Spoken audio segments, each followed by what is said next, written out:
It's live, I guess. It doesn't do an intro anymore. All right, I had to fix that.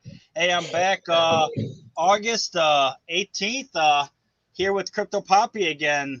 He came on 2 weeks or last week, and I think this is your third time on the show? Third time on the show. What's going on, my man? Thanks for having me. As always, a pleasure. Oh, yeah, no problem, man. I'm glad to have you always. Like, I'll tell you what, though. I cannot do one of those 2 a.m. shows again. Like, whatever that was. Like, were you on the show? Was it my show or your show? Where it was my show. Mag NFT on, and we just kept going on, and the Dennis Rodman story, and yeah, man, bro, it went forever. It was that was show. my show. I had a great time. So what's new with you, man? Oh, it's been an interesting couple days, right? Like, I feel like the market is a little bit slow. I would describe the sentiment as a little bit anxious, like not really sure which way things are going. You can see that with quite a few drops over the last 3 to 4 days have not sold out. You have to expand on what's going on, because honestly, I've been so busy with this Rue project, doing all this, basically all the grunt work, that I do not know A from B right now. What's good, what's not, what's going on. So fill us in, man. Fill us in what the good projects are in the last since our last show last week. Yeah, so one of the things, my policies, I guess, is I don't want to get stuck holding a bag on a project that doesn't sell out and it's there for 6 months. None of us do, right? So I haven't minted much the last couple days because nothing is selling out. So, I've been paying attention to quite a few of the projects, like, and a lot of these are your same copy 10K generative art PFP avatar project. So I'm not necessarily disagreeing with anybody, but it does feel like 2 weeks ago some of these projects would have just sold out with some serious FOMO, and right now I feel like, I don't know, people are being a little bit more cautious, which is interesting. So like the Shiba project, the Barrels project that we were talking about. Yeah, but offline. Those are kind of off brand. Like, look at the fighting game that sold out immediately. So did Kongs. Like, those are the good projects. Oh yeah, selling out. Yeah, and yeah, those for are sure. Higher price. Kongs, what was the mint price? Like 0.3 or something? Yep. Yeah, I can't remember what it was because I actually missed the drop. I ended up buying one after the fact. Yeah. In the secondary market, and I want to get a few more. So you're right, but that's interesting. It's like, hey, it's the more legit, I would say, the projects that seem to have past history, whether it's the team or in the case of Kongs, this is their third drop that they're doing. So it seems like those are still doing well. Like I bought today some Boss Logics, and those haven't sold out, and now they're pricey, man. I don't know if you saw those, but no, I haven't seen anything. I haven't even bought it. The only NFT I bought was what are these things called? They're like race cars. They're probably not even that good. I just bought a bunch because I'm going to do a lot of giveaways, and they're 0.03, and I don't even think they sold out. They made 5,000 of them, but they will sell out probably by tonight. And the good thing about it is, for every one that you own, you are entered in a raffle to win a Bored Ape. So, hey, what are Bored Apes right now? Like 16,000 or something? 15 ETH. 15 ETH? Yeah, with the apes? Yeah, 15 like ETH. Like these guys? Holy shit. What? Yeah, bro. They're $50,000 right now? Yeah, bro. They're 15 ETH floor. Oh, I didn't know that. Dang. I sold mine for 0.5, but it was like 3 months ago before anything. So I made money off of what I got to eat. I mean, it's not like I just lost that 0.5, but shit, dude, 60. Wow, 50,000. Yeah, man, it's pretty insane. But anyway, so it's just an interesting dynamic going on right now, and it's not like we haven't had this before. We've had some of these small pauses. And then in fact, the last pause like this that I remember was right before, if it, was speculated it was Three Arrows Capital bought up the floor of the punks, and then everything just went bananas. The punks, the apes, and everything is kind of that's what happened. You know, we had a couple down days like that, and then that happened. So I don't know what's going to happen tomorrow. But it's kind of been interesting having a couple of days of what feels like a little bit of downtime.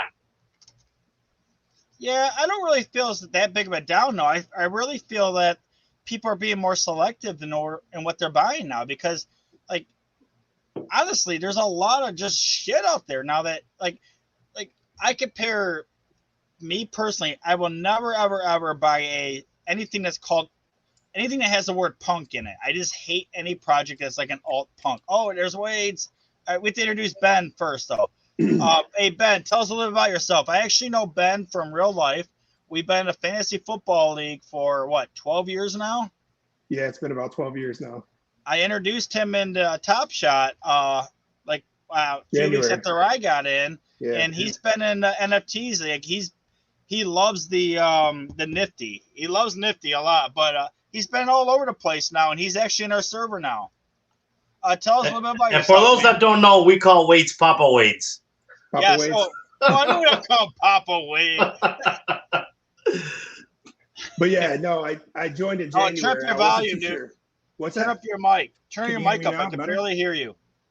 Is this better? I don't know if it's coming out of the earpiece or not, but yeah, I can hear you. Okay, let me turn it up a little bit. So I'll tell you what, in real life, this guy's like the money guy, man. Like, he knows a lot about stocks. Like, the dude does a ton of research on, like, any stock that he wants to buy. He probably put about 10 plus hours of work into it. So, just introduce yourself, Ben, man. Nobody here. So can you hear me any better now, or is it? Yeah, you're fine. Okay, yeah. So yeah, you got me in about January. I was kind of skeptic, so I probably didn't invest as much as I probably should have. But it was a good run with Top Shot. I still have a lot of cards in there, a lot of moments. But then I was looking into the NFT world, and he was talking about the NFT side of things, like the Bored Apes, things like that. And I wasn't quite there yet with how to do MetaMask and everything else. So I went into the Nifty Gateway side of things, and that was okay.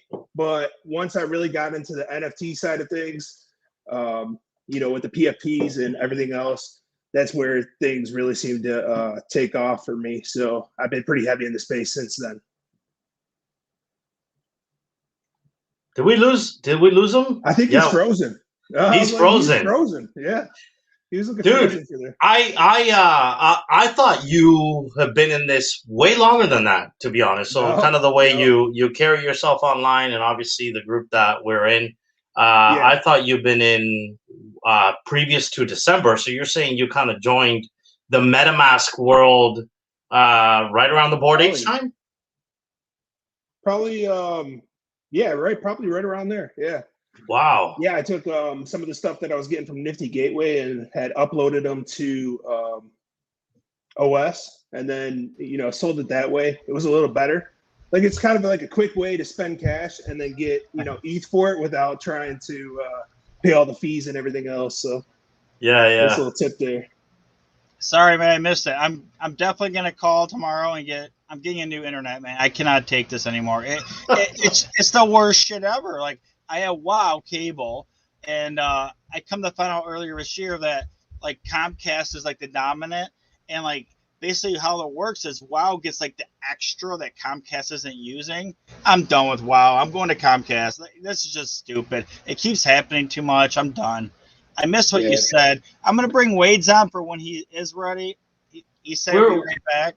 But someone wrote R.I.P. Comcast. Jason wrote that. What's up with Comcast? Like, they cap you, right? So you're capped at 1 terabyte a month. So with your kids on Zoom and everything else. Really? Ooh.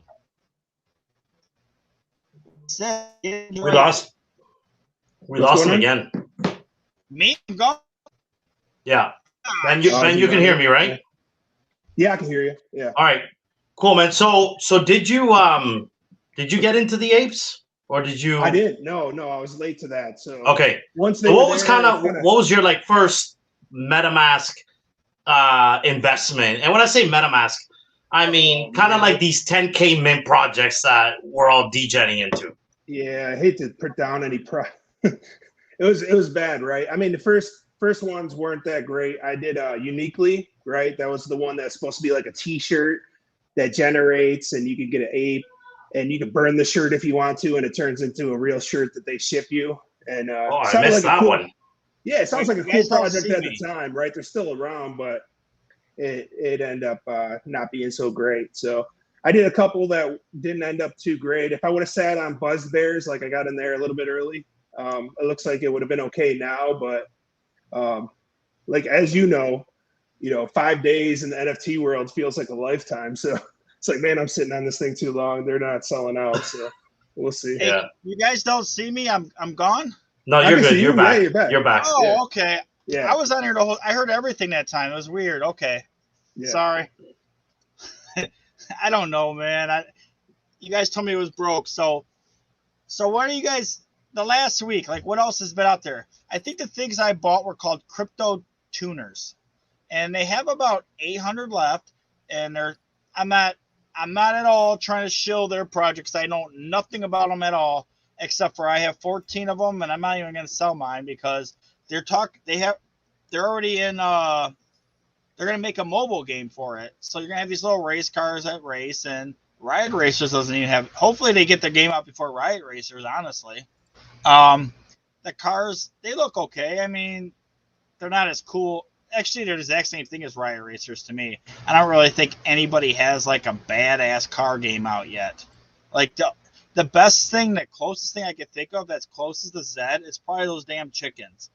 Yeah, that comes out Friday, right? They have another drop. Oh, yeah, it's coming up. Yeah. Is it Friday? Yeah, it's big, yeah. Yep. Last few chickens will go on Friday, which is pretty. So it's been pretty incredible with that project. I've been watching it super close. And right? It's incredible. There's 20,000 supply out there. They're above mint price. And I started to anticipate that this week they would start coming down in price in anticipation of the drop. And they haven't. And there's 20,000 out there, man, and people aren't selling them. It's pretty nuts. Oh, Wade, you muted. You're muted, dude. Yeah. He's asking if we can hear him. You're on mute. I'll say one thing. Can you hear me now? Yeah, yes. Yeah. Hey, Wade, how's it going, man? I had issues with the mic, so I was trying to work. Very well, man. How are you? Pretty good, man. I love hearing that Australian voice every time, man. It throws me through a loop every time. Back to the Top Shot days, eh? Oh yeah, I remember back in the day when you had your server, you were always talking about those. What were they called? The thing you own like 2,000 of them. It's that old game. It's an older game where it's like Top Shot moments. No, it's something. God Unchained. God's Unchained. Yeah. He used to have these like little Discord moments where I'd pop in there, listen to him. We talked for like an hour about the stuff and other stuff. But yeah. I never talked about that, but that's all right. Yes, you did. No, you did. But this is like back in February. It's a while ago. Yeah, it's like years ago. So how you been, man? How's life? How's life going for you? I heard last time I spoke with you, you were saying that you basically kind of like took a step back, hanging out with your family, doing more personal things now. How's that going? Yeah, look, it's going well. I mean, family might have been Squanchland, what I meant, but just hanging out with you guys. Really, this is life now. It has been for a little while, since about February. So it's been quite an interesting ride for all of us, I think. So it's been fun. Where we go from here is anyone's guess, but it's interesting anyway. I'll say one thing. Like every time I like look into like an older type project, it seems like I don't know how many, but a lot of the really, really good projects have like an Australian guy behind it. Like what is going on? Like you have Zed Run, you have the Vast Avastars. Those are two of the best projects out there right now. Like there's so many others. Like what is this? I don't think Avastars. You mean the one from Jimmy and his team? I don't think he's Australian though. Even those somebody is those fluffs or floofs. You know, I was on their Discord and they were talking, and yeah, it was the Australian guys that were behind the floofs, and that's a pretty big project too. I think those guys are doing all right. I mean, there's a lot of Gods Unchained is Australian too, so there's a couple. I think Guild Guardians is also Australian, but I don't know. It might just be our degenerate mentality. Lots of gamblers in Australia. So, Wonder Quest as well, right? Yeah. I've definitely met a lot of Australian people throughout my DGen time in the last 3 months. A ton of them are in my DMs. Yeah. Half his servers all like Australian, like at least the OGs and stuff. Like there's so many of them. It's like, dude, how'd you guys all know about this before everybody else? Is what I want to know. Like, how did I miss this boat? Well, I think Zed's brought in a lot of people, to be honest with you. So they were here before Zed, dude. They were here before Zed, but Zed's been around for 3-4 years now, so it's been a while. You keep saying it. It's been 2 years, but bullshit. I've been in this thing for 2.5 years or so. They were there before me, so Zed wasn't here before. I don't know, man. Okay, with that said, can I NFT God? Let me ask Wade a question actually, because it's not often you get to pick Wade's brain, who's been around in this space for a long time. Where do you see the market at today? It feels like right before you got on, we were talking about it's an interesting time. We've had some FOMO periods, and the last few days has been pretty slow, I would call, for the NFT space. And have you seen this before? I'd love to get your take on like what's even like the longest bear market you've seen in the NFT space, having been around so much. But I don't know. Do you have any general thoughts about where we are today? Look, I do. I mean, obviously, like everyone, I do have thoughts on it, especially when I've got personally a lot of wealth tied to this. Not sure if you guys can still hear me. I've got a new PC, so it keeps restarting for some reason. So if you lose me, that's what I think it's going to disconnect me any second now because the screens are gone blank. But look, I mean, I have thoughts. Obviously, where we're going to go, it's literally day by day to me personally. I think a lot of people are just waiting for signals from the whales. Like I called sort of a semi-top maybe 3 or 4 days ago, and then we saw this influx, maybe a week ago, an influx of money coming in from DeFi. So I think everyone's waiting for another wave of an influx of, fun, basically. Otherwise, we've got to the top, in my opinion, at least in these profile pick projects. So, and we're seeing a bit of that now, starting to slow down. So people are moving money from profile picks to art and so forth, to blue chip, what we call investment. So, look, man, to me, it honestly is like almost like a day by day type of attitude. What you sort of meant, what you invest in, just take a very short term approach. On the flippable stuff, on the long term stuff, you just got to take months, if not years, if you can afford to hold for that long. What do you consider long term? Like, I've been buying a lot of NFT boxes up. The Pranksy project. What do you think about that? Mm-hmm. Look, I mean, for me, I bought some initially, and what I don't like about that is there's just a lot of the same thing. So, I've got artwork that there's like 650 of. So it's great for collecting. It's relatively cheap. I don't know what it's priced at these days, but I don't think there's a lot of resale value there from what I've seen. Again, I haven't dug too much into it. It's just that, pound for pound, I think I get probably better value flipping other stuff, but that's just, all right, so perspective. Let me ask all three of you guys. What do you prefer? Fuck crystals? I'm guessing that's how you say it, or AB curated? Me, AB curated all day long. I mean, personally, I try to get some of those crystals, but when I saw what they look like afterwards, not all of them, but a lot of them look quite shit, to be honest. So. Really? Jeez. That's my take. I'm not an art connoisseur, but by any stretch of the imagination. But I mean, they just look. For me, I thought you could flip them, you can move them around and so forth. So I was a bit disappointed to see they were just like a really poorly rendered image. Not a lot of them, but not all of them, but a lot of them were. Yeah, so the only thing I didn't understand is so he's having that drop that's like a raffle, and they say 15 out of what 5,000 fuck crystals.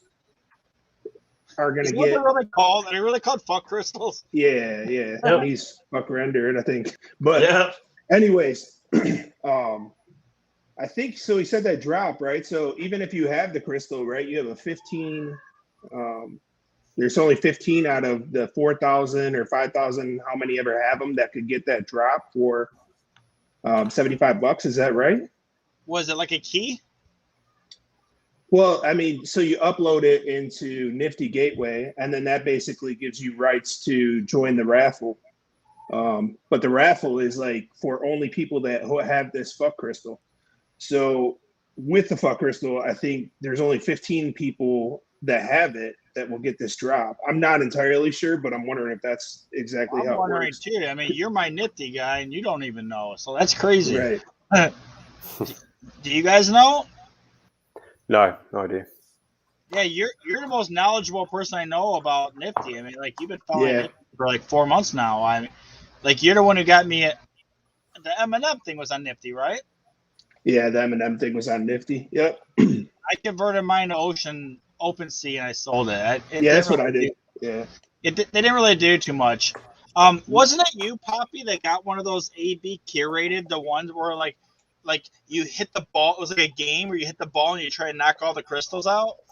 No, I haven't been fortunate enough to get a curated one yet. I just have the flowers and the calendar on the factory side. Factory, yes. Yeah, and the fuck crystals. I've been looking to get some. I've been watching that floor for like 3 days straight, and it went down to like 1.7, and then went back up to like 2.2, and I was like, shucks. And I'm just kind of being patient with it. I'll probably get one, but I don't know. I'm being super patient with it and just picking the right timing.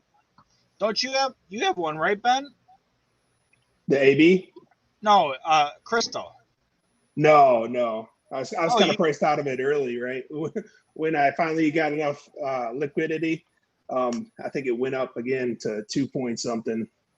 Just so you guys know, you guys on these corners, me and Ben, we're not rich dudes.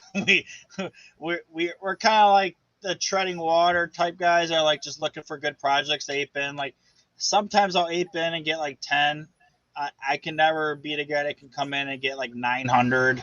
Like some people, not you guys, but other people. Like I know one of you guys, I forget who it was, bought like a ton of those Zen ones, those Zen trees. I just bought 10 of those. How many? 10 bonsais, was it? Bonsai, Was that what you said? yeah. Oh, it was Yeah. Wade's. Wade's bought more than 10, I think. I bought 80, something about 80. But Dingo bought like 1,000. So yeah. You have to bring him up, huh? He's like, hey, I only bought 80. This guy bought way more. It's funny the way you said that. Yeah, that dude apes into stuff hardcore. I love being in a community with them too because you know the direction of what He's breaking up a little bit. Yeah, you're breaking up pretty bad. Yeah. Yeah. You guys keep talking. I'm gonna go. I'll ask Wade. I'll ask you a question because I know we're talking about us being at a potential top. Nobody can predict what's going to happen even tomorrow, but just to start looking at putting your funds into diversifying your funds into some longer term stuff. I remember you and I minted Guild of Guardians. That's a project that I'm super big on. And we recently just got our NFTs. Finally, we can touch them and feel them. It's been exciting. I'm curious as to your take on kind of how they launched, where the floor is at. Are you taking any profits there, or are you kind of holding those long term? I mean, look, in terms of launching, it was a bit of a dog's breakfast because of the platform they're using with Immutable X and that whole layer 2 solution. Just tragic. It took me like fucking 2 days to get money out of that because I loaded ETH to buy some stuff. So I'm not selling, I'm trying to buy. And I didn't get there in time because it took too long to load the ETH into the Immutable X platform, and then fucking took 2 days for it to come out. And you guys know in this space, 2 days is like a lifetime. And it was like 4 or 5 ETH I had stuck in there. So that was no good. Token Trove is the other sort of the secondary marketplace. It's much better, but you be careful. You'll still get your money stuck in there because it's got to go through layer 2 and then back out. So just something to be careful there. I'm very high on that project. I mean, it's probably one of the only ones that I bought merch from. So that should tell you something. I usually don't buy any of that sort of stuff. Look, I'm holding on sort of dear life for that one. I think if anyone's going to get it done, they'll get it done. A reasonable sized studio like those guys, and Immutable. They've got the funding to do it. I've seen the quality of work they put out with Gods on Chain, so that's the reason. I mean, yes, the game hasn't gone where it should have gone. It's had its challenges. We all know that, but it's a different sort of era now, I suppose, where this flight to quality will be coming upon us soon. I think games like that will go a long way, I suppose. That, you guys know, I'm pretty big on play to earn. That sort of underpins my thesis on value. Certainly not profile pictures. I mean, not the ones we've been flipping for the last 3 months. CryptoPunks and all that sort of stuff is a different story, but yeah, so quite bullish on that game, to answer your question, and I think it'll do well. Yeah, I feel like the ones that have like a game utility to it, like I don't look at the price every day and worry what it is, because it has that utility to it. So it's not really concerned to me like, hey, what is this price of the market doing with this, asset that I own? Because it's its own asset and its own utility. So I'm not sure what the price of it is right now. I can have a quick look, but if you look, compared to the price for these the legendary heroes were the first that will drop. They'll be at 0.25 ETH. Wait, they're at 0.25 ETH. Okay. Yes. I mean, shit. We've just spent 0.269 on Boss Logic. Whatever that. Wouldn't even know what it is. So put things into perspective. We've spent a lot more money on other stuff that's unproven. So literally just profile pictures. So I think it's got a struggling lately. I think what's that? At least this last week they've been struggling quite a bit. The 10K projects. I haven't seen many sell out. I've been keeping an eye on the calendar drops and watching some of them closely, and a lot of them have been struggling. Whereas last week it seemed like every single one of them almost sold out. So yeah. The other thing I didn't mention earlier when you guys are asking me about where I see the market going, I think if we do get a second wave or whatever this wave is of growth, it might actually come from just market manipulation. So all these people just coming in, just trying to. We've seen some of that too with a few projects lately where it just gets taken from like 0.08 to like half an ETH and just right back down. So that's just groups coming in, just cooking it up and then just selling on the way up and then selling on the way down. So do you think that scares some new people out of the market? New people don't have a fucking clue. So they don't. Right. No, they're just being taken to slaughter. So that's the worrying thing. We've got professional traders coming in from DeFi, crypto, and just groups that can just see so much money left on the table or to be made, and people are going to lose it a lot of money. That's just my prediction. I think it's just way too easy to manipulate this space because there's no accountability. So right, and there's no limits. So there's no limits. There's no and you're dealing with 10K supply, like way easier to pump than a shitcoin with 1 million coins. Exactly right, and that's. It kind of goes both ways. I mean, that's the difference between like gutter cats and something else too. Like the floor is so thin on a 3,000 versus 10,000. Same thing you're saying, but it's a lot easier to pump up something that's a lot thinner floor than like. Remember when cats first came out, the gutter cats, and there's a lot of FUD in the community from some people. I won't name names, and like the floor was super low, and I went in there. I think about like 6 or 7, like at like 0.15 or less, and I ended up selling them all at the time. This is like 2 months ago for like 0.8 or higher, and I was very happy with it. I know they're a lot higher now, but I was super happy with it because all that FUD created a lot of people just selling them off pretty much too cheap especially for a 3,000 supply. But the thing is, as we see in Top Shot moments, the better tiers are the Series 1, which have a way less number there for sale at the time, and then you can it's a lot easier to manipulate that floor than it is 10,000 floor. But as you just said, you're from the crypto thing. Yeah, I'm comparing it to a token with a million really coins. Crazy. Yeah, which is normal over there. So when they come over here and they see 10K supply, 3K supply, and these guys are professionals, do you know how easy it is for them to pump this market?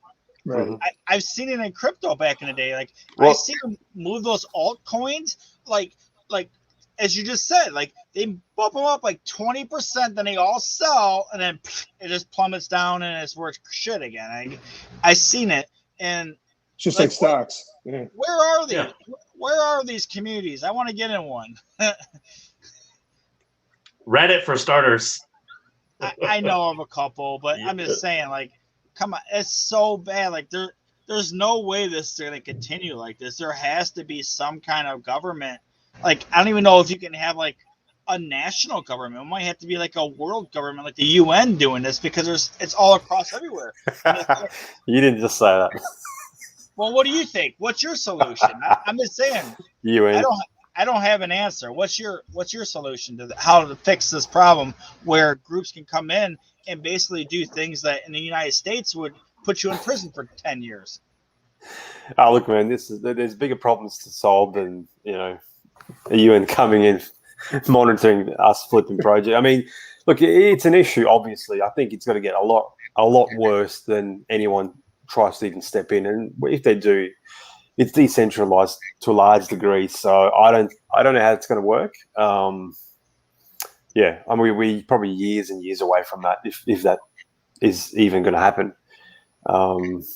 I think a lot of those people will be long gone, or just it's easy to cover your tracks as well in this. So it's quite worrisome to what could happen. I'm saying if things go the wrong way. So anyway, for us, we're just gonna be careful. I agree with you on that. I mean, you have to. I mean, remember Kraken? He hasn't been around in a while, but you guys all know Kraken, right?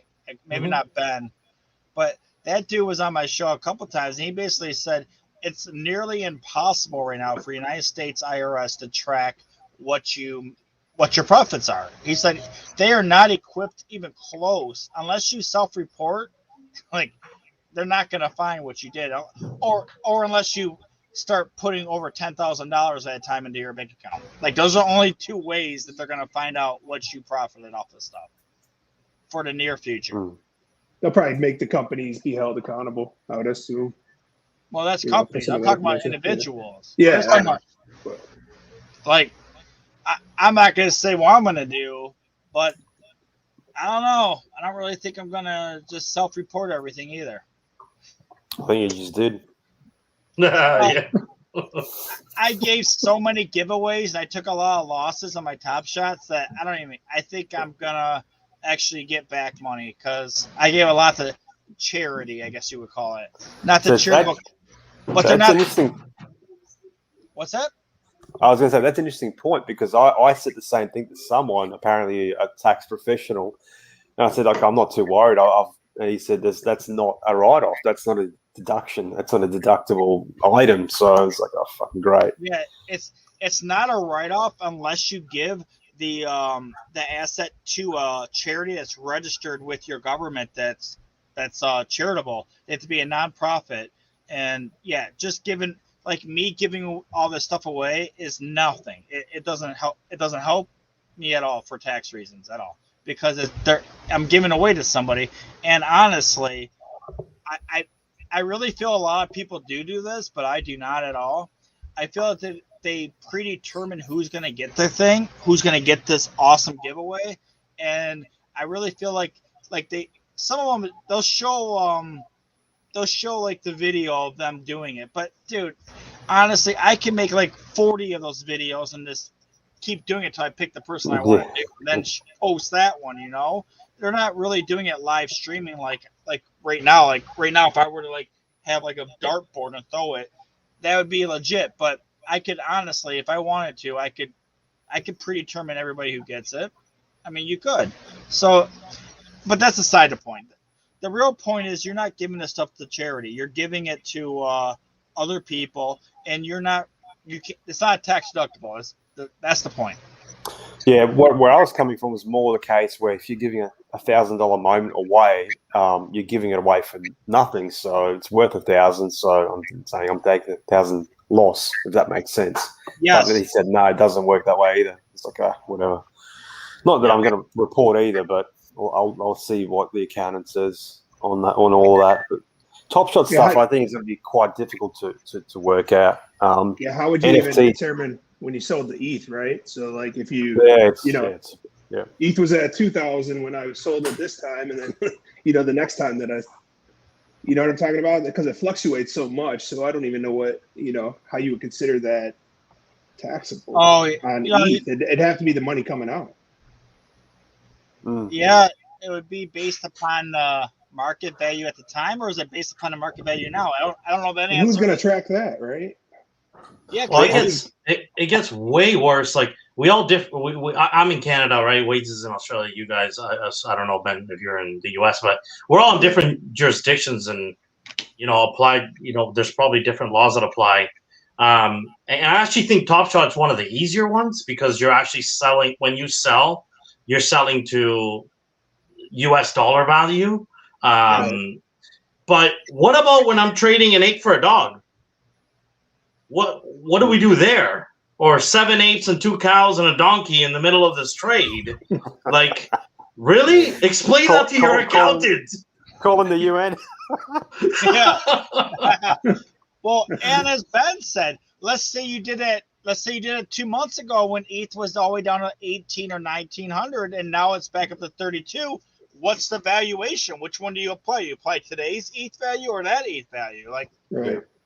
Have you guys seen that program? Someone shared yesterday, Mense. Well, I don't know how to pronounce it, but that literally has all your information, at least the wallet information. So it tells you what you made, what you've lost, what you've locked in. So I don't think it's impossible, especially if they make you, or if you willingly give your address. Like my address is connected to me, so it's connected to my Binance, to other accounts. So it wouldn't be very hard at all to figure out, exactly what I've made this year, probably within about 10 minutes if you know your way around a blockchain. Honestly. I think this guy has it right, though. It's only the conversion rate is when you convert the fiat, right? Yeah, that's what I would assume, too.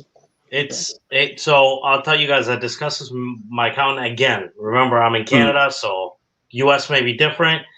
It comes down to whether you get put into, there's 2 buckets. You're either a long-term investor or you're a trader. If you're a long-term investor, you guys are absolutely right. When I convert to fiat is when I pay taxes, and good luck. It was 5 years ago I bought my first crypto. Like, how am I even supposed to figure out what's profit and what isn't? But if you get deemed a trader, then it classifies as income tax, and you're supposed to pay taxes on every single transaction you are making. It works the same here. Same thing here. We have short and long-term gains. We do have the same. We have the same. Basically, but it's a little different. Like, it doesn't matter whether you get classified as something. It just, like, if I go to Robinhood and I make too many trades within so many days, they will classify me as something, and then they will automatically start. Yeah, they will automatically do it. They might even shut me down. But in tax reasons for the IRS in the United States, basically how it works is a short-term gain, as you were saying, is more likely to be considered income versus a gains tax, which is way cheaper. In the United States, I think it's like 15% right now. A long-term gain I think it's 15% versus my income tax, which I don't know what anybody else here makes, but it's a lot more than 15%. So yeah, it's a big balancing pool, or balancing scheme, whatever you want to call it. But I would say the best way to avoid that is not to put more than $10,000 in your bank account at any time. Like, that solves a lot of your problems. Well, that's my policies. I haven't ever cashed out crypto, and I hope to God that I never have to. And that's how I kind of stay away without having to deal with that. situation, and maybe some be able to spend my crypto on a cup of coffee, and then then we'll figure out what I got to do with taxes when it comes to that.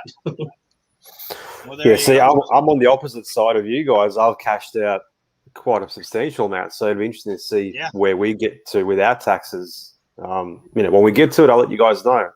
My intention is to, put down as much as I can figure out, see where we go. So I have been preparing for that as well, but it'd be some time till we do this year's tax. So probably another 9 to 10 months. I'm kind of curious about that too. I like to hear more about it when you do find out, because you had that big sale earlier this year to Ding-a-ling, and what's that can be treated as? I mean, how long did you have those? You had those since probably last July, and no, I wouldn't. No, I don't think so. It wouldn't have been over 12 months, but that was more of a private deal, so I'm not too sure. Anyway, let's not talk about it. No, I'm not going to get into specifics about it. I'm just wondering, you did sell stuff, and I just wonder how your government's going to treat that, because I'm sure our government's going to do. No idea. Basically, what's going to happen to me? What I in the United States right now, how it works is, I used to work for the Michigan Supreme Court, and if we did not have the laws yet on our books, we looked to our sister courts, as they call it, and we would basically just copy whatever they did. So right now, there's no laws anywhere from any nations that I know of that have laws on how all this works. So once one nation actually decide, a big nation that everybody recognizes as being a first world country and all that, says, hey, here's how we're going to do it, I'm guessing everybody else is going to follow that suit, because another thing about it is that nation's probably going to talk to all the other nations and say, how should we do this to tailor it correctly? Because they don't want to look like dumbasses in the end. So they're going to ask everybody else, how are you going to think about doing this? So we have to wait for that. And honestly, it might be Australia that comes out with this stuff first. I mean, you guys have a lot of people that are in crypto in that country. So I don't know. I don't know when we're going to find out. United States is so backwards. I don't know if we're ever going to do it. And if we do, it won't be till after other people do it. Well, guys, you know what? It's a good problem to have. At least we're discussing how to pay taxes on the money we're making. So we're in a good space. Yeah. Yeah, exactly. Are you guys on? Did you guys subscribe to this yet? I just subscribed to it. NFT Anonymous told me about it. It's called WGMI Plus. Nope. Have you heard of this? It's a website that basically takes a snapshot of all NFTs. You get to pay 0.1 ETH, and it will basically give you different valuations based on the average price, your specific traits, and then the floor. Did you guys all do that yet? Yeah, the URL is wgmi.io. You said WGMI Plus. Yeah, I'll put it in the thing right now. But you pay one-time fee of 0.1, and hopefully you stay around a while so that it's worthwhile. I'm going to post it. I was curious about it. I haven't paid. Have you paid? Yeah, I've been using it actually. It's quite handy to if you've got a lot of stuff that you need to list quite quickly, like rapid fire listings. I don't know, God, if you can bring it up on your screen if you've got a subscription to it or not, or I did. Can you guys see it over here in the comments? I just posted it, but now I have an error occurred. You guys see we see it. We see. Yeah, I see it. Yeah, 2 links actually. I don't have a subscription. Wait, does it? I don't want to pull up my account. I mean, I don't want to do that. Yeah. No, neither do I. But that's okay. What were you going to ask, Puppy? Yeah. Does it report? Does it give you a valuation based on existing floor prices of everything you have? And my question was, does it go as far as determining rarity of what you have? It does. There's different. Actually, just give me here. I'll put one of my secondary accounts in there. I'll show you guys how it works. Okay. I just don't want to put my main account in there. Yeah, I mean, I can talk while God's looking at it. So it basically gives you line by line items. So I'm looking at now, for example, let's Monster Blocks official. So I've got 75 of those, and so it's given me the previous floor, the current floor. So the previous floor is from yesterday. So it's down a little bit from yesterday, and then it's giving me the total of, the value. So in ETH, so it's 3.75. It's about 12 grand for me. And it also gives you an option to do like a pull down menu type of thing, where then it lists every single collectible underneath that and all the traits. So you can download the price by floor or by trait as well. So you can have the two valuations essentially there. The reason why I like it by trait is then you can hit a link on the individual collectible and list it, immediately. It takes you straight to OpenSea to that particular collectible. And if you want to list by the, like the trade floor, it's really easy, quick to do. So last night I probably listed about 50 things quite quickly, just, some of the stuff that's sort of almost dead, just around the floor pricing. So that's what I use it for, and just to see what's actually moving for the day. If something's gone sky high, it might be a good time to offload some of it. So yeah, that's the two sort of things I use it for. All right, you guys see the screen right now? My screen. Yep. So here's here's like my secondary account. This is like the account I use for a lot of my giveaways. So I think says I have 24 assets in here. I will say one thing though, it's kind of limited right now because it does not include anything like Zed or anything else that's like on the other blockchain. What's that on? It's on Matic. No Matic stuff shows up here. But here's how it works. So there's all the stuff in this. So you can go like this. You can click by project, traits, average, and then you can go over here. Like, I like to go off my traits, honestly, because it's not working right. I think it's because you've got to click on that the little arrows down just to show them. Which arrow? This or this? No, to the actual project. So find one you've got a couple on. Go to the Galactic or whatever that was. It's hard to see from this end. Click it. Oh, yeah, all the way to the left. No, all the way to the left. The little arrow all the way to the left. I clicked it. Do you guys see? Okay, so there you go. No, that's not it. See the little arrow next to the Galactic? Yeah, that one there. So it'll download the values of traits now, and then it'll see that, and then now you've got a trait value there as well assigned to those. Just have to download them. It's pretty cool, and then you can go here, the traits. Actually, this isn't my main account, so I'm guessing since it's my secondary account, it's not going to do it correctly. But for my main account, I can click traits. And I can go over here and click the project for traits. Actually, it is kind of doing it, isn't it? And you can go over here. It's not doing it for this one, but it actually you can make like some projects the floor. You can make some traits. Like say you have like my Avastars. I have some really good bangers and Avastars where I have 3 legendary traits and all that.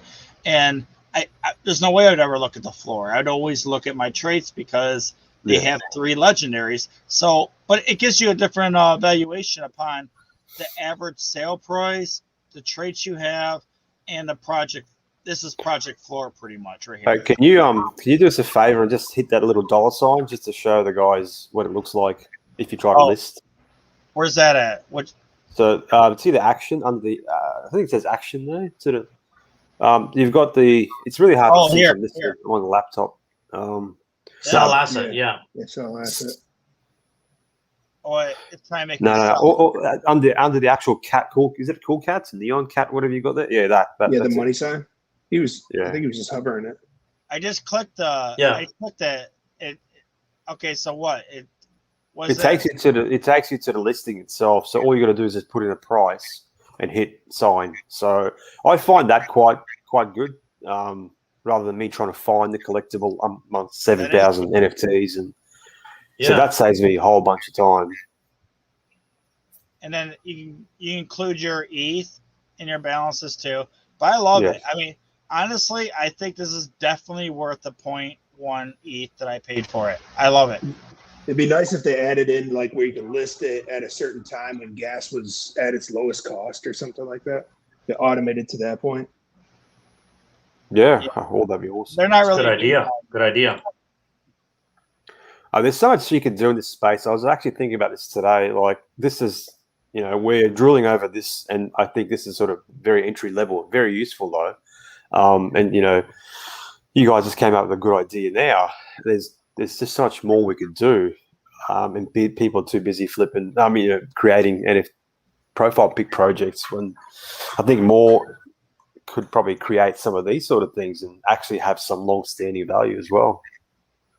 Because this guy's raised now 75 ETH just of that, just of subscriptions alone. 75 ETH. I want to go back to. Oh, go ahead. You go ahead. Yeah, so I think a lot of these people are just, they're trying to keep it interesting, keeping up with what everybody else was doing almost. Some of them may be money grabs, but I think there's probably going to be a few disruptors that really change things. And that's kind of what I'm looking forward to in the space, seeing the different things that it could actually bring, compared to doing the same old thing and just trying to do it better than the last person. Yep. Yeah, like the way I'm looking at everything right now is like, I kind of, as I said, I've been so busy the last week, and I had no power and all that crap. So I haven't really did too much on last week or so. But I will say this: I'm looking to buy only into the projects that have utility right away, like a game right away. Like that's the reason why I think Zed Run is going to become the champ of everything, is because they actually have a game already, and people love it, and I love Zed Run. I mean, racing horses and just watching them run across the screen is not the most enjoyable experience ever, but they actually have something that you can do with your NFT.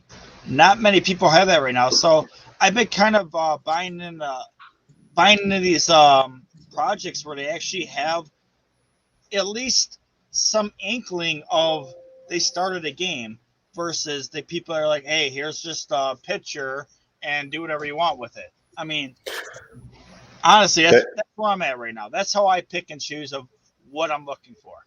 Yeah. So on that, what are you guys looking at? I mean, any other projects come to mind? Zed's pretty big on my radar, probably the number one at the moment. But Riot Racers, that's pretty big.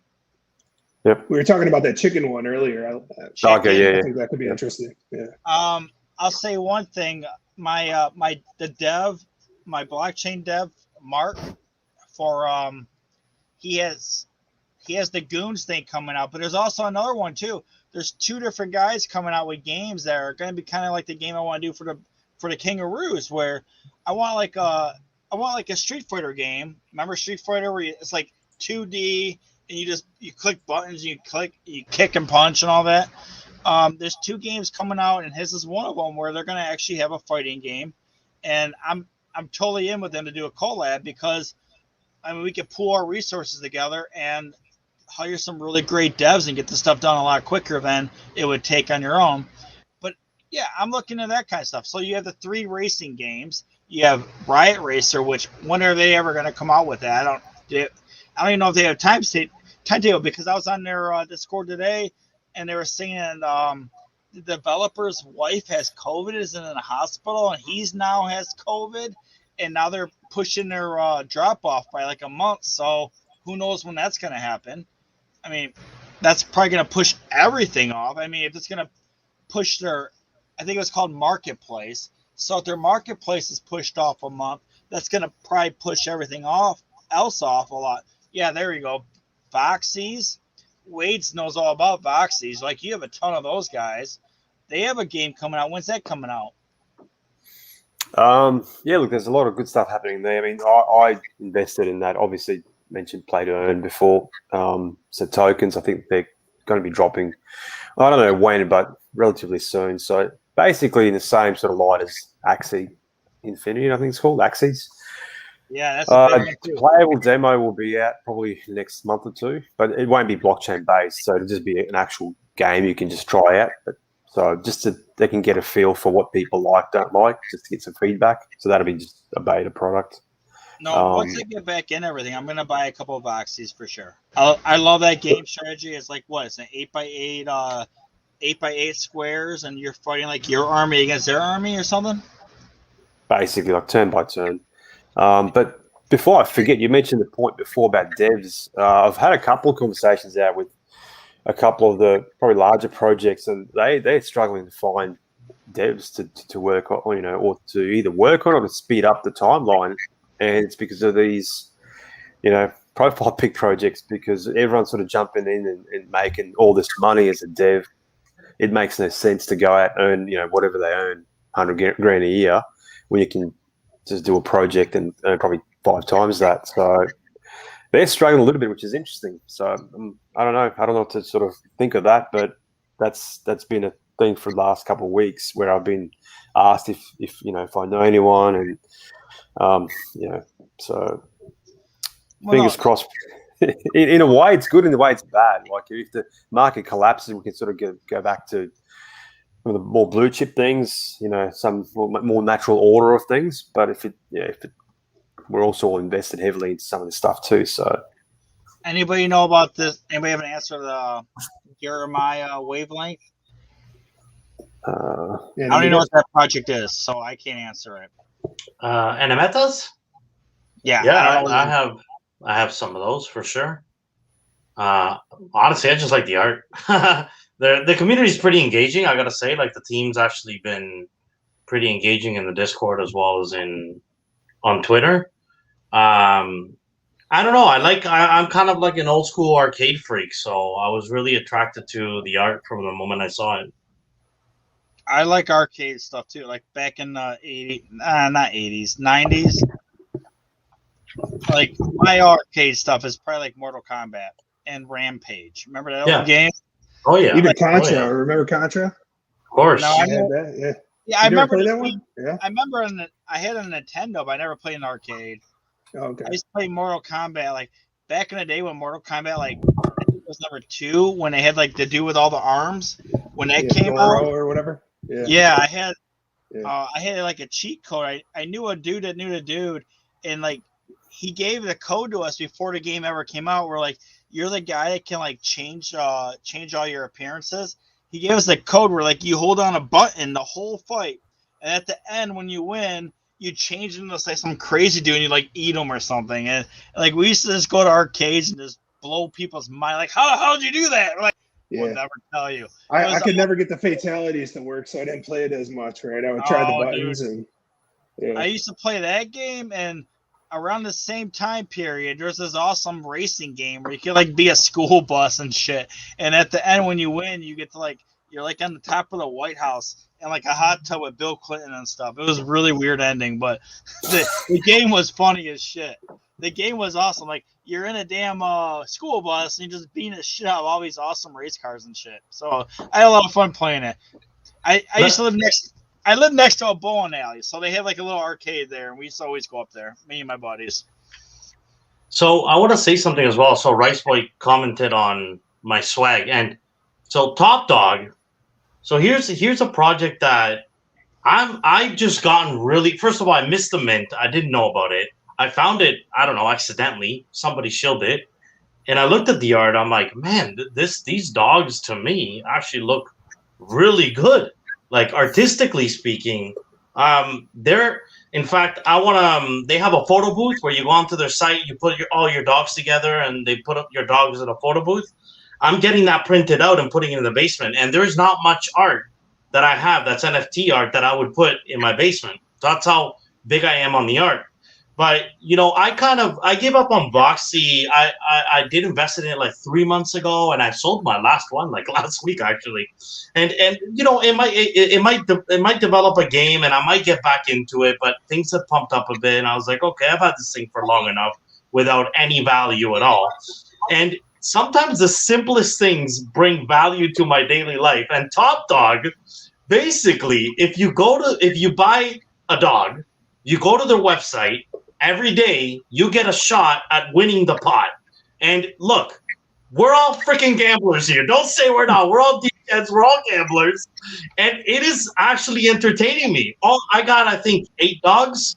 I take every morning. I get my coffee. I used to run my Z horses. Now I run my Z horses, and I go to Top Dog, and I basically I dig. What you do is you dig, and all you're doing is dragging your dog into this super simple interface, and you find out whether you win the pot. And every day the pot's like half an ETH or 1 ETH or 1.5 ETH. It's not insignificant, right? And you're like, yeah, I want this ETH. And you know what, dude? It's been entertaining, and I love the project, and I have no idea why it hasn't taken off more than it is.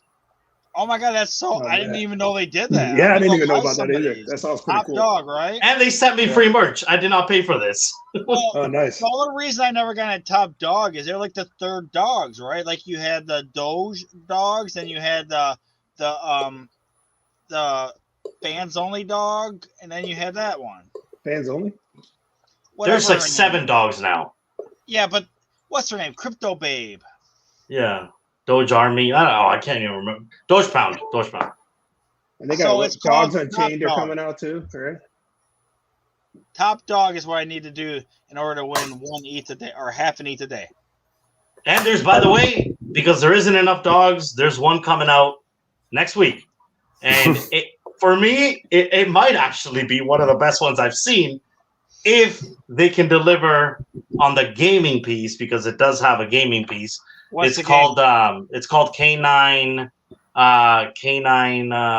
Mafia. I had a meeting with their team today, actually. Where the heck is it? I'll put the link down. Dude, you just say no ad right now? I'm not getting paid. I'm not getting paid. I told them I'm not Okay. taking. I told them I'm not taking. I don't take payments because I don't want to deal with that. So if you guys I'm ever, just making sure. if you guys ever hear me talk about a project or do giveaways, it's literally because I just want to give it away. I like it, and I'm gonna buy it, so I might as well talk about it. But I'm not taking I'm the payments. same way. Honestly, Yeah. the only project I'm actually ever been part of is the Kangaroos. Like anything else is I just like what I like the project and I talk about it. So check this out. I will put the link down below. But there's You 2 share your utilities screen. that are very unique to me that I haven't seen in another project.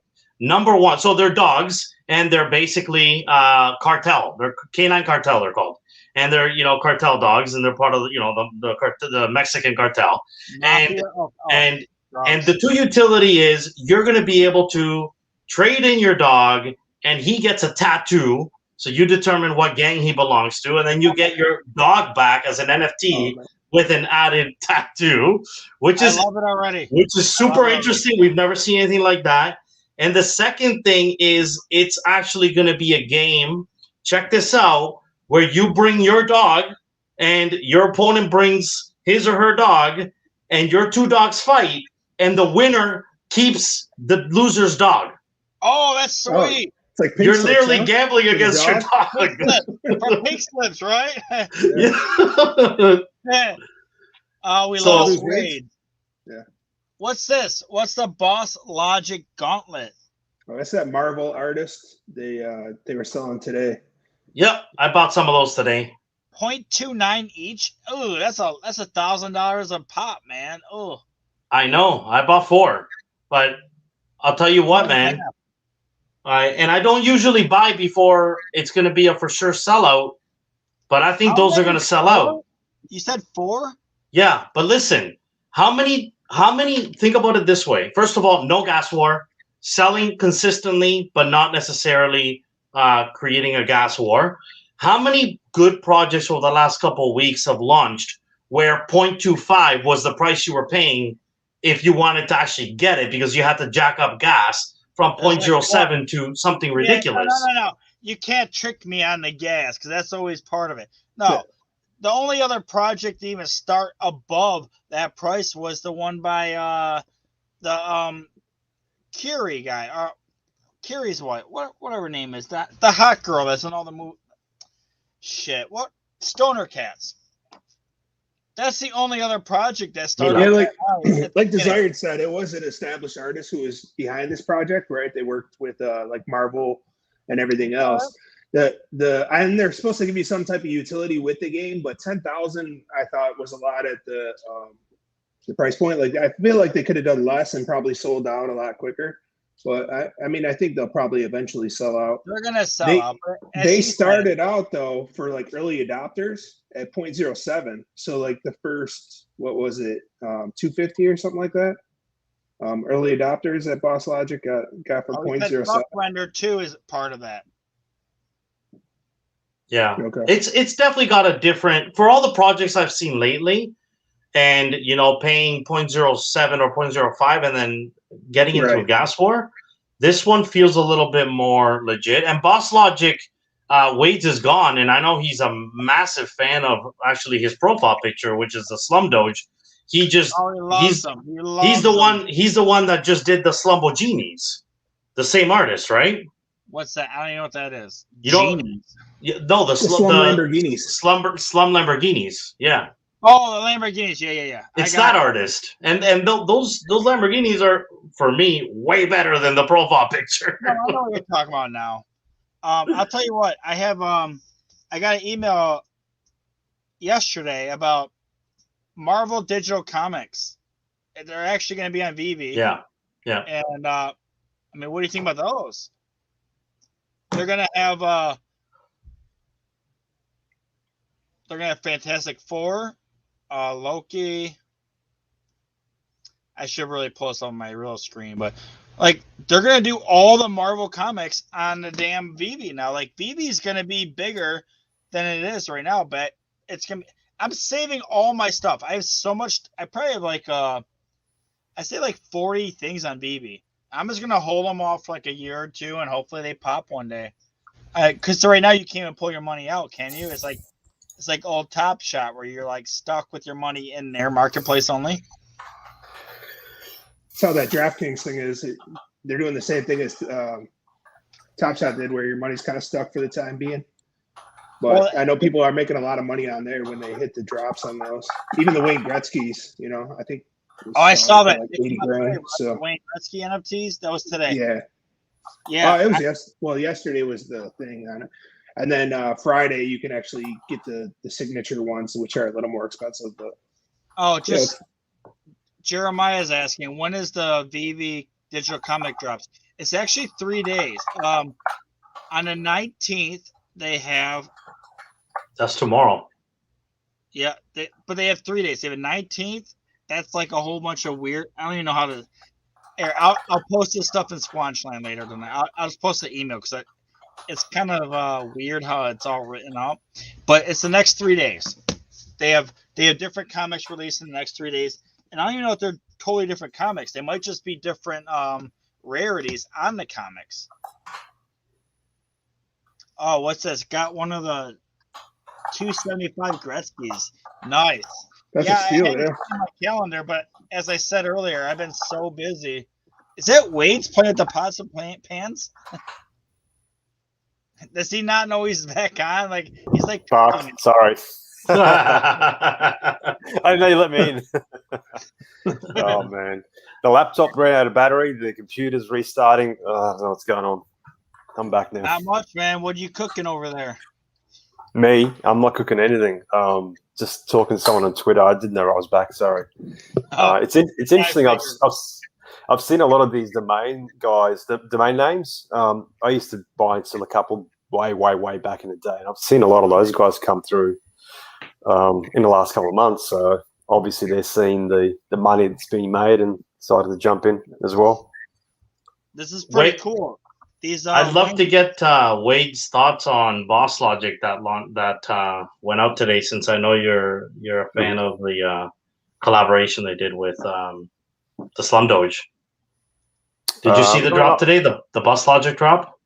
Yeah, I bought 5. I was going to buy a lot more, but I thought I'll just wait to see how quickly it goes. So I only bought 5 to begin with, and I think they're a bit expensive, to be honest with you. And that's obviously proved to be right because they're just not selling out.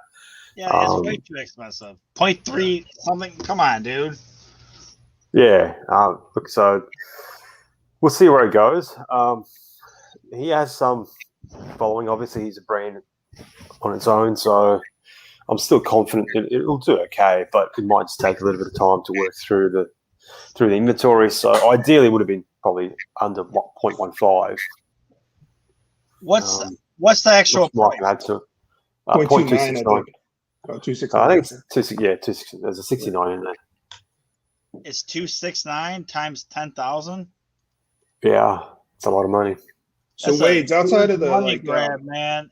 That's shit, man. That's a lot of money. Fuck. It's hard to call it that because we don't know what's playing in the roadmap. So he has a name in the industry. So I'm hoping it is a bit of a gamble, but there'll be some connection to his previous work and all that sort of stuff. But that's why I only literally just did 5. So guys, call me crazy. Listen, call me crazy. I think this may be a better play because, like I said, we've been paying 0.25 for drops with gas, and instead the money's going to the miners. I kind of rather the money go to the artist that he can put back into the project. I just don't like the argument. I just don't like it. And so what blockchain's it on? This is ETH. So how is nobody paying gas? He's selling them to you privately? It's just there's no gas for it. There's no gas for it. So right now you can go buy them without elevated gas. Because it did not sell out, you're saying? Yeah, because it's not selling within 2 minutes. But I'll tell you, man, name a drop that sold out in 2 minutes and we paid for sure over 0.1 with gas. Lots of times 0.2 and up. Bowls, I couldn't even buy a bowl because the gas was like 800 GWEI. I mean, it was so stupid. Dude, Andametas, which you missed, which I passed on, 2,500 Gwei was what people 2,500 is what people were using with gas. Oh my gosh. What? Unbelievable. How much is it? What does it equate to? Like it was probably like 0.4 that they were paying. 0.4? Holy 0.4, I think. And it's actually stayed up there, frankly. It actually hasn't come down below that. Was Bogo. Oh, you know what? Sorry, you're right. That was Bogu, which was right around the same the same time. One of the most was those crystals, right? There was I think it was Chicken was saying, some of the people were paying more for gas than they had in their account. So as soon as they would get to check out for the crystal, then they wouldn't have enough left in their bank. And then really? Yeah. Well, what's that was insane. Curated? AB curated. What do you have to set that gas at for that? That's pretty high, right? Too. Yeah. I haven't bought one yet, but what's the gas? What's the number you have to put on that? I haven't bought one either. Wade's is the master. I'm sure he knows. Well, yeah, I never bought one. But it's high. It's super high. Sorry, what was the question? Curated art blocks. What are you kind of paying with gas? Oh, it's it depends like 800, right? I'm not the master of that. I mean, I've only started learning probably last month about. Dude, we have everybody in here. Just answer. Tell us what it is, guys. You guys are all in here right now. Oh, depends what it is. Oh yeah, they're all Dutch auctions now, so it's not the same. But they were paying like 800 plus at the I paid like over 1,000 for some. So whoa, wow. So what's that equate to? Like 0.2? No, that's higher than that. Depends what it is at the time. So at the time, yeah. I don't know. That's nuts. What do you guys think is the next long-term hold? Where you got celebrities buying and everything like that. Obviously, you had the Punks, the Bored Apes, but then you got things like Gutter Gang and the Cool Cats and things. Do you think it's any of those, or do you think it's another one, or the Dog Pound? Huh? I don't think either of the cats are gonna be long-term. Honestly, that's just my opinion. Actually, a project I meant to bring up earlier, which is part of our community, which I actually love. I love RSOP. I love everything that they have. They networked so much farther out than any other NFT project out there right now, and they're just shit. Honestly, they have the great devs. They have a great company behind them, and they have great people working for them. I think that's going to be a very, very long-term hold. I have my 4 Jacks. You have a full house, don't you? I have a royal flush. Yeah, with a stamped king. Yeah. You have an awesome set, man. I'm big, man. I'm big on that project for sure. Oh yeah, me too. Really big on it. My 4 Jacks, I have them hidden away in my vault. My vault is my hidden stuff. So I have all my pretty much my NFT boxes and all my favorite artist stuff, and now RSOP. That's all my hidden folder. But yeah, RSOP to me that's the best project out there aside from Zed. Yeah. Can we do a quick just not right now, but just have a think about it while we talk? Maybe like your top 5 for the next 6 months or whatever. We'll do it toward the end of the show. Just have a think about it. Yeah, for sure. Whatever that means for you guys. Be right back, guys. Yeah. And one of the reasons why I'm big on, I can tell you that's going to be probably my number 2 project, RSOP. And one of the reasons I'm really big on it is because they're the first ones to engage the audience by collecting more than one and creating a set. And so you're not just buying one individual card, you're trying to create a set and you get further utility from that set. And I love to see more and more projects encourage that, as opposed to, hey, here's 10 and, you know, they each have their own individual rarity, and to encourage that you collect multiple things and bring them together. And for it to really work, because it actually, I love the idea. It isn't quite working, I would say, for RSOP yet because of the OpenSea experience. Like, people just don't go looking for bundles yet. I've noticed that. It's easier for me to sell my Royal Flush by splitting up the cards and selling them individually than if I put the bundle together, because people aren't wired that way yet. So I think OpenSea has to get better at encouraging that, and it'll be super cool to see more projects do that. Yeah, I think you're spot on. It's the visibility of the bundles. It's just too hidden. Right. Yeah. Like, I've listed stuff that's literally been, and I know it's a different price point, but stuff that's actually quite valuable and it can move, very liquid at, say, 0.25. I've listed 3 or 4 of them for under the whatever that ends up, say, 0.6, and it just wouldn't sell, just because people just aren't looking there. So yeah, I mean, when that comes, I think RSOP will go to the next level. But sort of centerpiece of that is what God said before, is utility. Like, all these blue chip ones have utility, some sort of utility, whether it's a community or actual gameplay, tokens, whatever it is.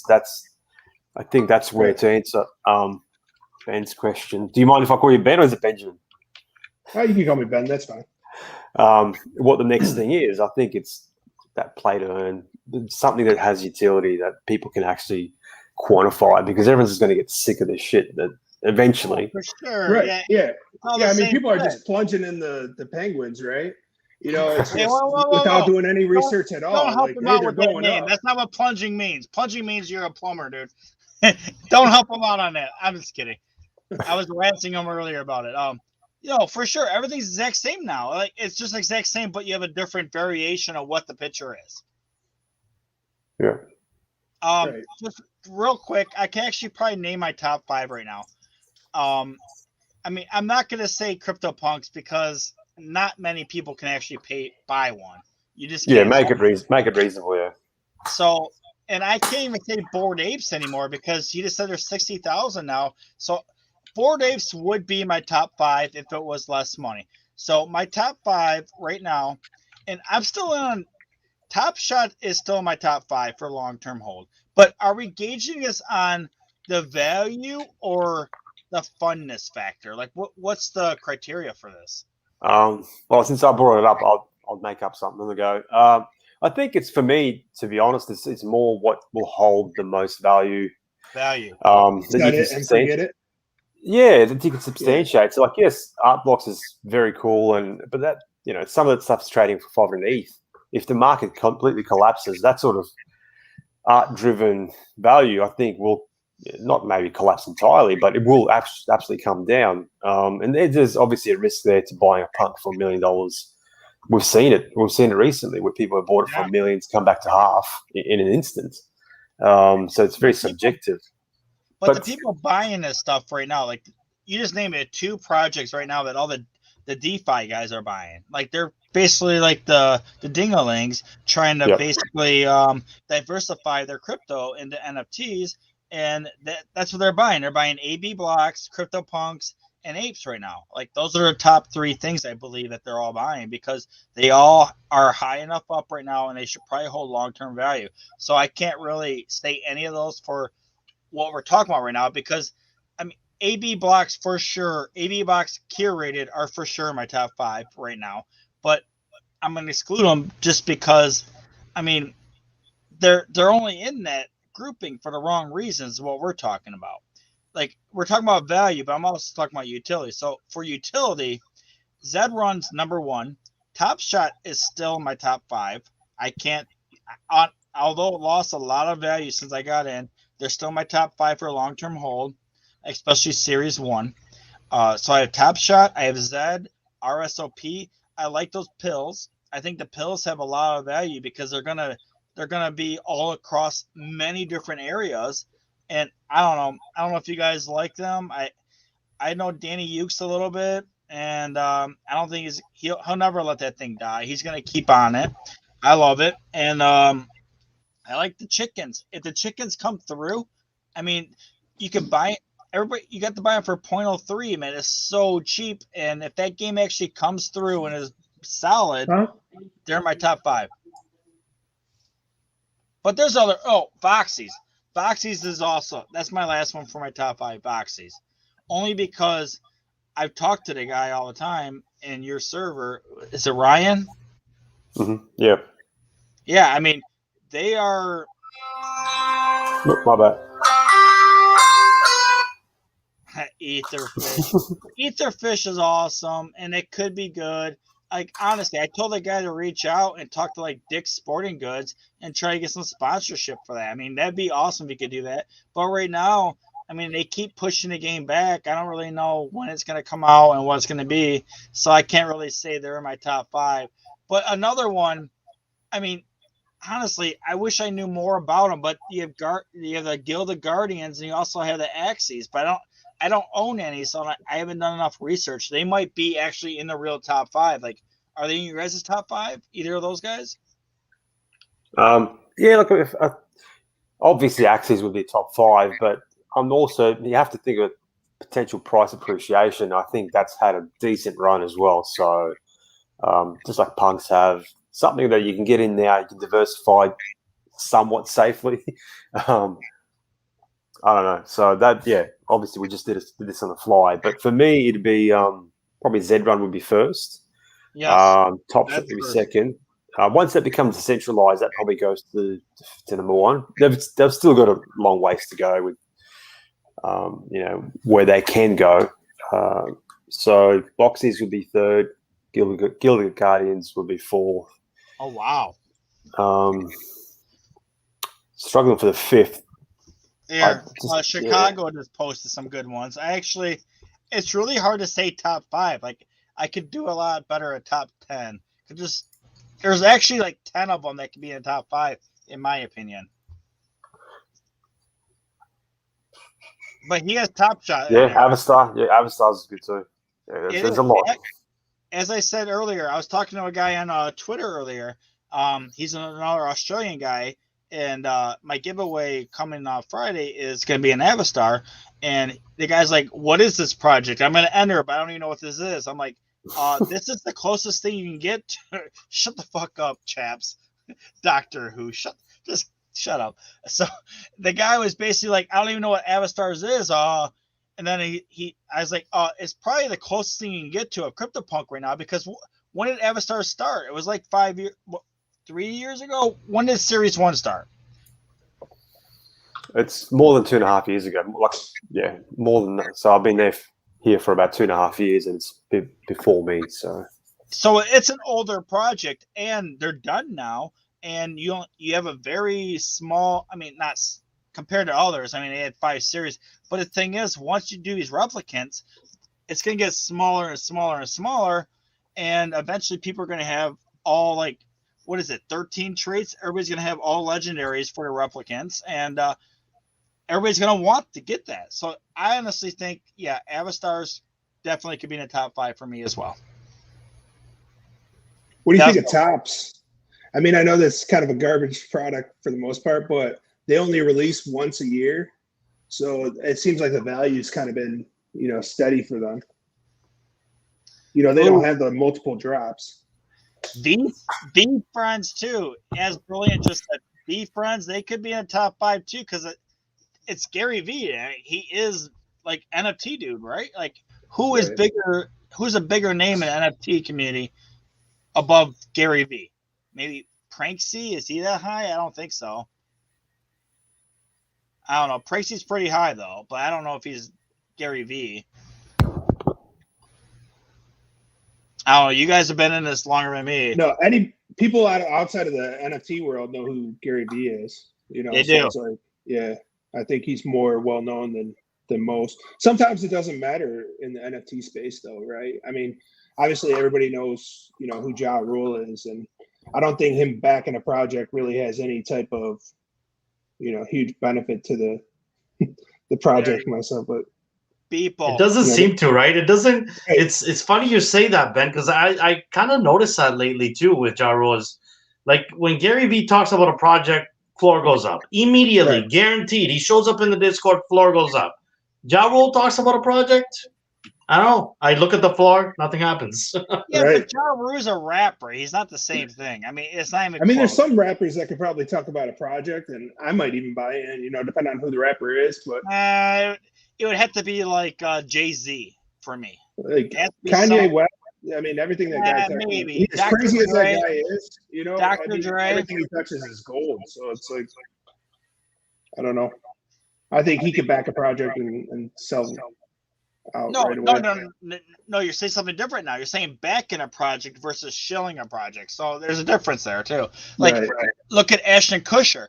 Those Stoner Cats, they sold out and they were 0.3, whatever they were, 0.25, 0.35. I didn't touch them because it's just too high for me. Wu-Tang. There's no IP with those either. That's the only thing I didn't like about the project. It's like you can't use those images wherever you want, right? I mean, you don't have rights to those. You just have rights to your NFT, and that's it. Well, from what I understood about the Stoner Cats was you basically have the rights to watch their television show. Like, that's the reason why I didn't buy it. Like, that's what I was getting the gist of. Like, because you don't own it. You can't sell that your Stoner Cat because they're going to use it in the show. So they kind of own the rights to all of them. Maybe you can merchandise it. I don't know how it seems a little different than a PFP, right? Because I mean, it's not like Waves was going to use that old lady as his profile picture or anything like that, right? Well, I don't think you can because there's only 5-6 characters, and they're all just like it's the same cat just holding a drink or whatever it is. You can't. It's part of that show. Look, my investment in that was purely just on the back of who they were. That made for me laugh. Paid off. Sorry, I had to post that. That made me laugh. he has like one song for real. Like, I don't know. Sorry. Yeah, I forgot where I was. But yeah, I mentioned the reason why I put money behind that project was just it was literally a gamble to make a little flip basically. And I mean, it gets a lot of popularity around it, right? Just because of the people that are involved. So that's it. I mean, I didn't mind the show, but now it's been what 3 weeks since the first show, and we still haven't got the second. So yeah, and they raised a lot of money. Anyway, my main thing there was the ability for that project to bring new people into space. Doesn't it seem like who's going to win in this space is somebody who's well prepared? Like they pretty much have everything on the back burner ready to go. And they kind of launch the product and they have dates assigned to the projects, and then they execute at those said dates. It seems like a lot of the projects that we see are funding their project, so it's going to take time for those to eventually develop. Yeah, in what world is that even a thing, right? Where you basically just only in freaking crypto. Where I have an idea. Oh, boom! $1 million just got funded into your wallet to execute on your idea. If you actually, even if you want to, this doesn't mean you have to. It's crazy. Like this space is insane. Like what real business people have to go through to get funding from, whether it's Silicon Valley or I'm in IT, so. I know what it takes to fund a startup, and it's not that. It's not just a little white paper. That's what we're gonna see. We're gonna see Kickstarters now. Yeah, but so Wade, with your question, so I'm sitting here scrolling through my collection, and it just makes me realize, like, whoa, I got a lot of stuff to unload. I have way too many things because it's sad that actually I don't know that much of this is, top 5 candidate or not even top 10. Like I struggle. Actually, I really struggled from obviously the obvious of the apes and the punks, and I do have my apes, and if there's one place I'm putting my liquidity into when I can, it's the apes, and they could absolutely crash, and they could come crashing down really hard. Everything crashes, honestly. But I still feel like I'd rather be holding apes than strippers if they come crashing down. For sure. That'll stay with you forever, mate. But the point being is, it's an interesting exercise to go through because there actually isn't much here. You're a digital. There isn't much that I would keep, which is crazy. I mean, my top are, the apes and the punks. I'll put them in one category. Zed is obvious, NBA Top Shot, and then I've basically got RSOP and Chicken Derby and Kill the Guardians tied in terms of one of those. It's probably not both of those will work out. It might be one that actually delivers a gaming experience. I like Riot Racers more than all those. Honestly. Yeah, I don't know why I haven't gotten into Riot Racers. I'm not sure if it was because when I went into their Discord, I don't know. I didn't like the reception I got. Maybe that's kind of all you need is one conversation. And if it turns you off, you're kind of move on, right? There's so many things. But the thing is, I think Riot Racers are probably my number 2. If they come through with everything they're saying they're going to do, because honestly, people probably like owning their car versus a horse. I don't know. I mean, it's just a way to. Yeah, look, I mean, it looks pretty, but how much is it behind the scenes? I mean, I don't know. I'm asking the question. I don't know personally, so I have one car. I don't even like the cars. I think the cars look kind of shitty, but it doesn't even matter what they look like. It matters what the gameplay is like to me. I mean, you need a game. If you have a game that works, like shit, dude, I'm gonna be pissed off I didn't get a gas station. All right, hey guys, we had Squanch Line people. I'm gonna introduce Doofy from Doofy Racing on our stream as well. He's not just honestly, this dude has probably like 300-400 chickens right now. Jeez. So I'm gonna introduce him. Hey, Doofy, how's it going? How you doing, champion? Hey, we're talking about the difference of Riot Racing and Chicken Derby right now. I know you have like 300 or 400 chickens. I went through your account the other day because I was not that many. I wish. I have about 70 at the moment. Not quite. It looks like a lot more. Yeah. I was gonna say, man, good on you. I got 40, and I thought I had a lot, so I found someone with more than me. Nice. Now I got some competition. Yeah, that was an odd one. I had a few people flinging some hate over me over that. I was like, man, everyone could buy them. They were up for a while. What's the hate about? I don't get that. About the chick? Oh, because you're supposed to be all Zed? Nah, just because. Anyway, let's not go into it. I get that a lot.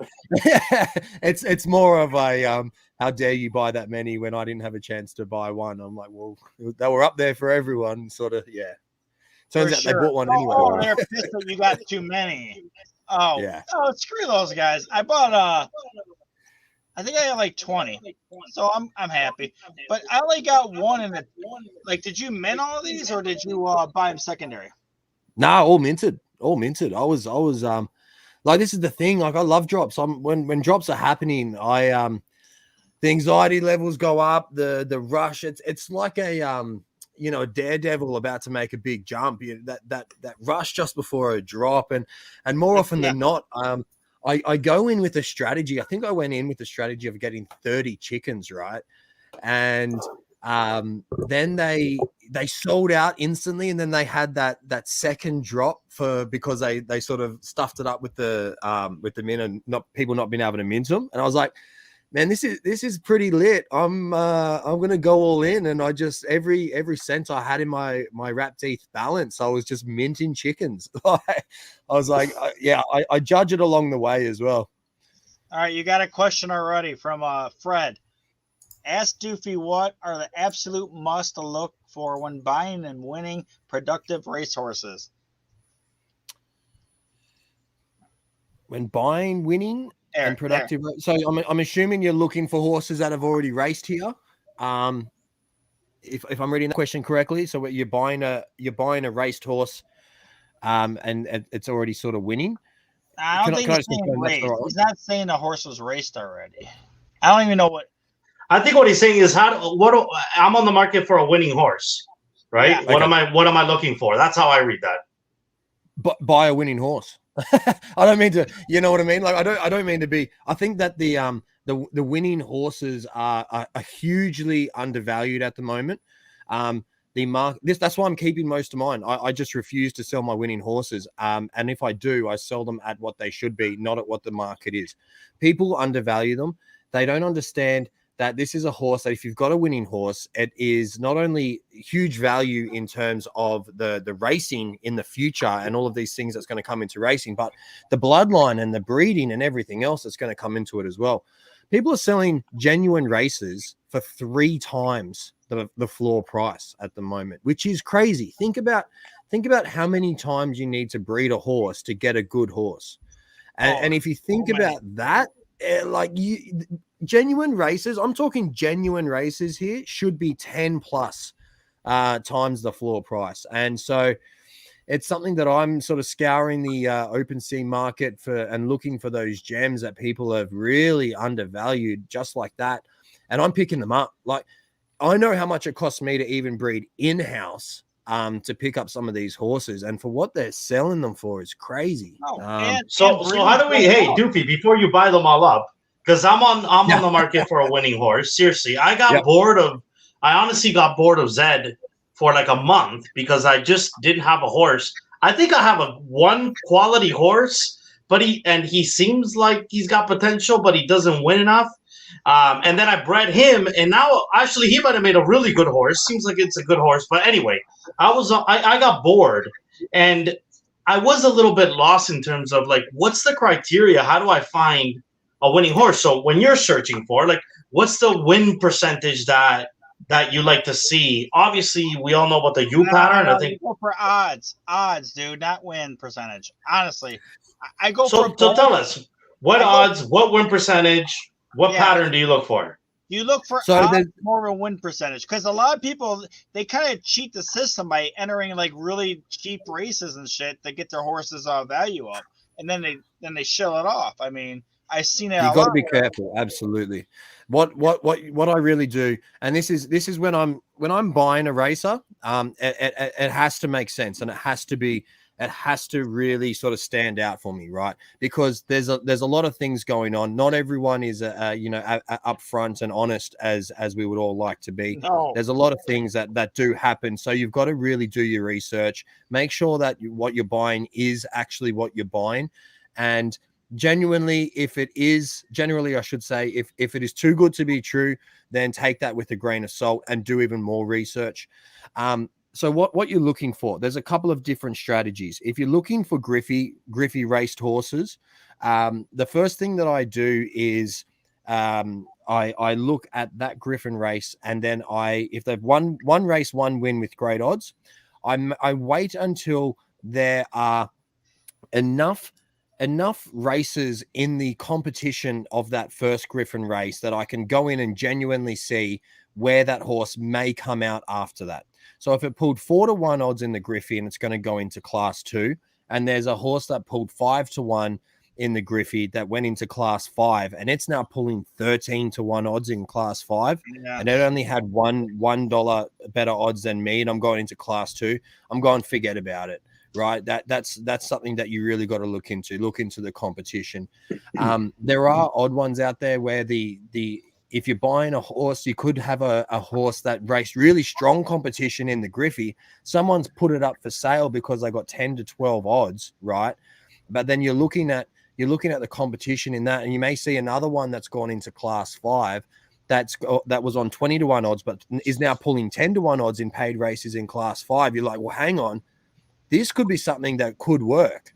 And I would take a bit of a risk and a bit of a punt on that horse and buy that horse if it was cheap enough and really utilize that competition analysis. Outside of that, then I would be going, right, who are the horses that are competing? Who are the horses that are actually already in their classes? They're 25, 50 races in. They're consistently getting good odds. They're consistently getting odds in classed races in good prize pools. And then I'm going to put in offers on those horses, 3-4x times floor price. You may have someone who turns around and goes, you know what, I'll take my 4x and I'll try and breed another one. If you have both the horses. So what are good odds for you, Doofy? Where do you draw the line? Below 12s. Wow, In- I in- never even go that high. Shit. In a $50, $25 pool, a good. I'm not saying great. I'm saying good.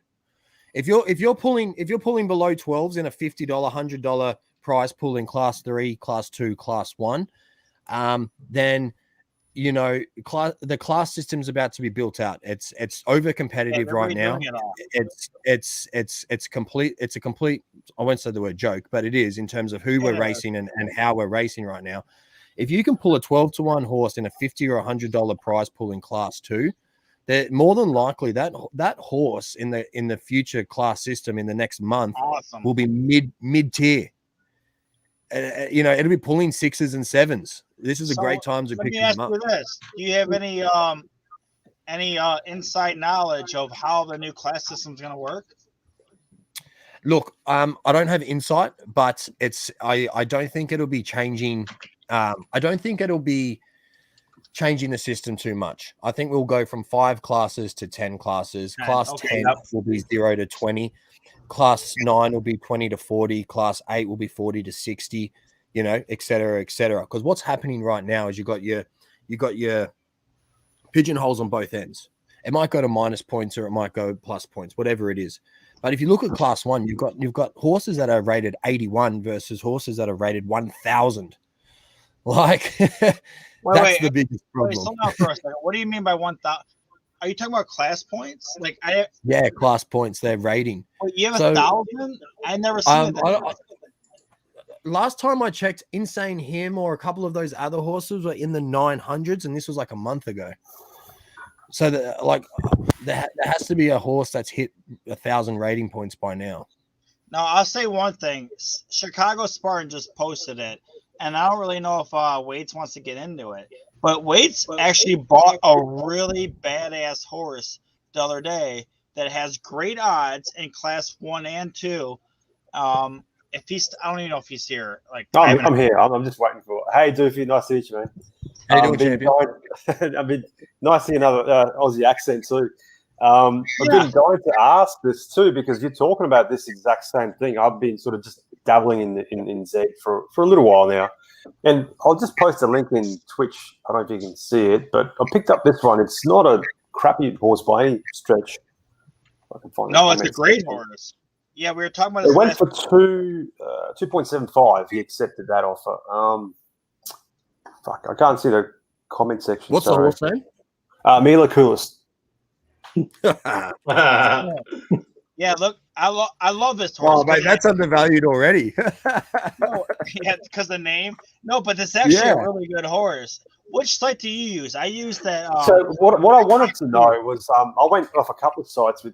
One was Premium Carrots. I don't know how much value you put into that or if it means anything to you, but the ranking site on that. That was my next question. What sites do you like to use? I use Haku. Yeah, Haku, Hoku, whatever people call it. I use Know Your Horses. I do go back and forth between those two, depending on what I'm trying to do. And then the third one I use. Wait, I didn't. I was talking. What was the second one? I talk too quick. So Hoku, what do you use? Haku, whatever you want to call it. The other one's Know Your Horses that I use. All right, okay, Know Your Horse. I probably use Know Your Horses for 75 to 80% of what I'm doing. They've got some really cool tools that I use, and then I use Hoku if Know Your Horses is having a bit of issues. What I was just introduced to is their stud finder actually brings in parents as well, so that's what I've started using that for. And then something that I use very rarely when I'm trying to build out sort of family trees, I use Zstats. Zrun.stat. I've used that before. Did ZG come out with this project yet? Like, what is it? Is it Zrun or is it something totally different? I haven't heard. I was asking, is that what it is? Premium Carrots? I'm not sure. No, I haven't. Yeah. Well, that's what I was trying to ask before. I don't know if you heard me, but that's one of the ones I use just to see where it ranks amongst the fucking 100,000 horses. I don't know what it uses, what the algorithm is. So I was wondering if you heard about it. I've never heard of it. No. Okay. Have I got the right horse here? It's Mila Kunis spelt correctly, yeah? No, it's Kulis. K-O-O-L-E-S-T, I think, spelled. Here, just type it in this thing right here so you can read it. Like, I thought you said Mila Kunis. I thought you said no. No, Kulis, I think, cool. No, it just surprised me. I mean, he was listed, or the horse was listed for 3.5 from memory, and I think it was there for a little bit. So, unless I got it wrong, but it's performed pretty well since I've got it. So, who knows what will happen. Post it here. If you don't have it yet, I have the name. I looked it up yesterday. It's a really good horse, in my opinion, but I want to see what you have to say. Right there. I just posted in the general chat. The one that I was looking at was terrible. I'm like, bro, that's a bad one. No, that wasn't that one. This one could be terrible. Okay, cool. So we've got Z5's legendary. Would you pay 2.75? So I think it was 2.75. Yeah. I basically just wanted something to race. I love the 200. I love the U curve. It's looking good, mate. You know, this is a good horse. How long have you been racing it for? 17. You've been racing it heaps the last few days. I know. So I've just raced it for the day now. I've had it for a day. I race everything, mate. I just fucking run into the ground. No, he just bought the horse. He hasn't raced it that much. No, I've raced it. I raced it probably more than he's. I raced it probably about 15, 20 times, and it's won about seven times. Dude, that horse is awesome. You showed it to me like 2 days ago. I love this horse.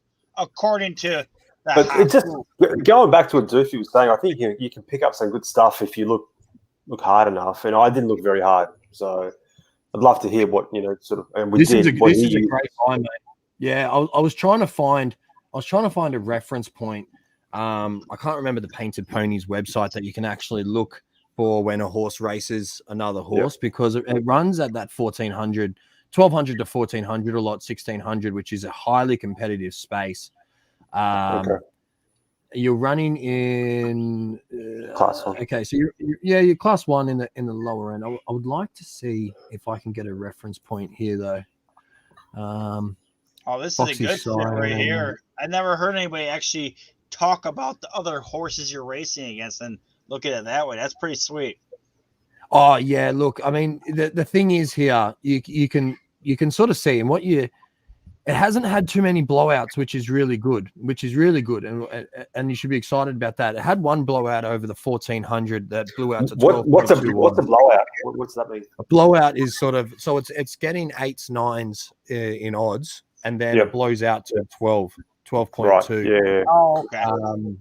And if you look at that horse race, you're racing Foxy Siren, Berserk, Newtown, Beeswax Relic, Apollo 11. These are all good horses. Foxy Siren pulled 9.6 in that race, and it was the only one. That's where the horse came from that same stable. So I don't know why he. Oh, really? Yeah. I think it's Royd Racer Racing or something. No, I've seen it. Royd Rage was the fluke guy that they had to switch it up and they kind of killed it, right? Yeah. Oh no, Royd Rager. Yeah, it gave it like 4 parents, so it had like all these other attributes it should not have. This is an awesome horse, mate. You have absolutely stolen this horse. It's pulled 8.8 against That's what I like what to rhymes with Venus, which is a 1,600 proven horse, a Z2 Genesis filly, and it pulled 8.3 odds against your 8.8. I really like the look of this horse, and for 2.75, that's crazy. Yeah, I haven't been racing the last few days. I'm trying to see for a race that I had a horse that I know of my own stable that it raced against. It should have raced one of them at some point, surely. Yeah, I think it's raced a few times against. I mean, what's your stable called? Doofy something or? It'll be. I'm looking for the one from Doofy Racing. To see if it's raced against something special. I think it lost a couple times. Oh, this guy has like a whole bunch of stable. I hope you actually did what I told you to do, where you got rid of all your assets and mixed it up a little bit, at least from your addresses. Like, just so many. Like, honestly, everybody here already. I pretty much anybody here has at least got taken for at least a little tiny bit of ETH from somebody somewhere along the line, where it makes you like, okay, I need to separate all my shit and make new accounts. So I have like 11 different damn MetaMask accounts now, and I separate all my horses. I have my best 5 in one, but then I have some other good ones and others. I mean, you just can't keep everything in the same wallet anymore, because if one wallet gets compromised, you don't want to lose everything. There's guys that lost like, I don't even know, like 50 plus ETH because someone just got into the account, and they had everything in there. Yeah. No, I definitely recommend spreading it around. What I actually went out is one sort of level. I'm still trying to find a race. I can't find it. It's a good horse anyway. I really like it. And what I started to do is actually go out and buy laptops, or Chromebooks, depending on what I'm trying to do with it, and treating them like an almost like a hardware wallet, in the fact that it doesn't do anything except for what it's doing. It doesn't touch another website. It doesn't do anything. It logs into one account, and it's got high level antivirus, high sort of security. It's all sort of maxed out on the security. It never downloads anything. It runs its own independent IP, has its own VPN. Like I'm talking next level. Like, yeah. So you're basically buying laptops to use as a cold wallet, pretty much. Yep. That's pretty badass. I like that idea. I like it. Man, I'm on the other end of that, because I got my kid fucking downloading Minecraft packages. Seriously, it's worrying. So I ended up getting him a new computer and to send him to a different room. But I'm going to sort that out too. Got to sort that out, definitely. When I was doing my research, and I mixed it up on purpose here, and I'm not sort of telling the public what I did where, but I actually found that Chromebooks are a really good option to have for this sort of crypto MetaMask login, and if you can add a cold storage level to that, even better. The reason Chromebooks is because they can't download a lot of things. They can't run a lot of programs. They're essentially they're just like apps, and they're the operating system for Chromebooks. They can't download a lot of iOS, Android, or anything else on there. They're still quite new. I don't know if that'll change in the future, but it's something that after a bit of research, a lot of people recommended. Yeah, they're relatively cheap too, aren't they? Yeah, yeah. So let me ask you a question. So, but they still run off Windows, right? No. That's why they're intended to be. They're like Chrome OS. Chrome OS. It's lightweight and it's browser based, so you can't put any thick applications on it that could compromise the computer. It's actually a very smart way to look at it, and you can get one for the cost of a hardware wallet. That's what I was going to say. And the other thing I was going to say is, honestly, like the reason why a lot of the computers, the most compromised computers in the world, are run off Microsoft, because that's what everybody has. So if you have something that's like a minority, so that's even a more minority than Apple. So yeah, hackers are going to spend less time trying to figure that shit out than they are to others. So that's actually a great idea. Good. Until it becomes so public knowledge that everyone's using Chromebooks for their wallets, then it makes sense, right? So just, again, be careful what you're doing on there. Treat everything with the utmost security, especially if you're holding wallets like my Doofing Racing stable that's got my 20 best horses in there. You know, there's a couple of $1 million worth of horses just in that. If you look at what emotional value is. No, I'll buy a couple for sure. Here's something that's really, really bizarre. I don't know if any of you guys here, I know Wade's does. Steady Breaks. Wade knows who he is. He's like one of the top shot OGs. So today I was like just chatting with a guy on Discord, and if anybody here can help me out, like what happened here? My kid was on her own account playing Minecraft, and I was talking to Steady Breaks, and all of a sudden he's like, "So do you play? What's the two differences in Minecraft? Survivor versus creative?" I'm like, "What are you talking about?" I was like, "I see you're playing Minecraft." Like, I don't even. I saw that. I saw that. You were on Minecraft today. I noticed that too. I wasn't. And my kid was playing on her account and on the Discord thing where you click it. I don't even have my my Microsoft thing attached to show what I'm doing. How did that happen? Like, what happened there? Like I don't even know what happened. I'll ask you tomorrow. Do you have Discord on the other computer? Yeah, that might be what it is. That account's got to be linked to your Discord ID. Her account's not linked to my Discord at all. I made her a totally different name. I gifted her the thing to buy Minecraft, but it's a totally different name and everything. I don't. Nah, what you've got is you've got Discord on that computer, and the settings are different on that computer, and it's actually showing people what you're doing on there. I almost guarantee that's what it is. Or it linked it somehow. Yeah. All right, I was just wondering. Like, I figure one of you smart guys would know what the hell was going on, because he asked me, he's like, "Are you playing Survivor or Creative?" Because I love that. As I do, I play Minecraft. I play with my kids. We used to play a lot, right? Like, I actually was playing this shit so much where I built like whole worlds, and then they had like one of their friends came over one day, and I wasn't home, and I had my whole world set up for Survivor, and he came over like, "Oh, you guys want some free diamonds?" And he fucking created he switched it over to creative and just killed my whole world. What? Oh, I want to punch that kid in the head.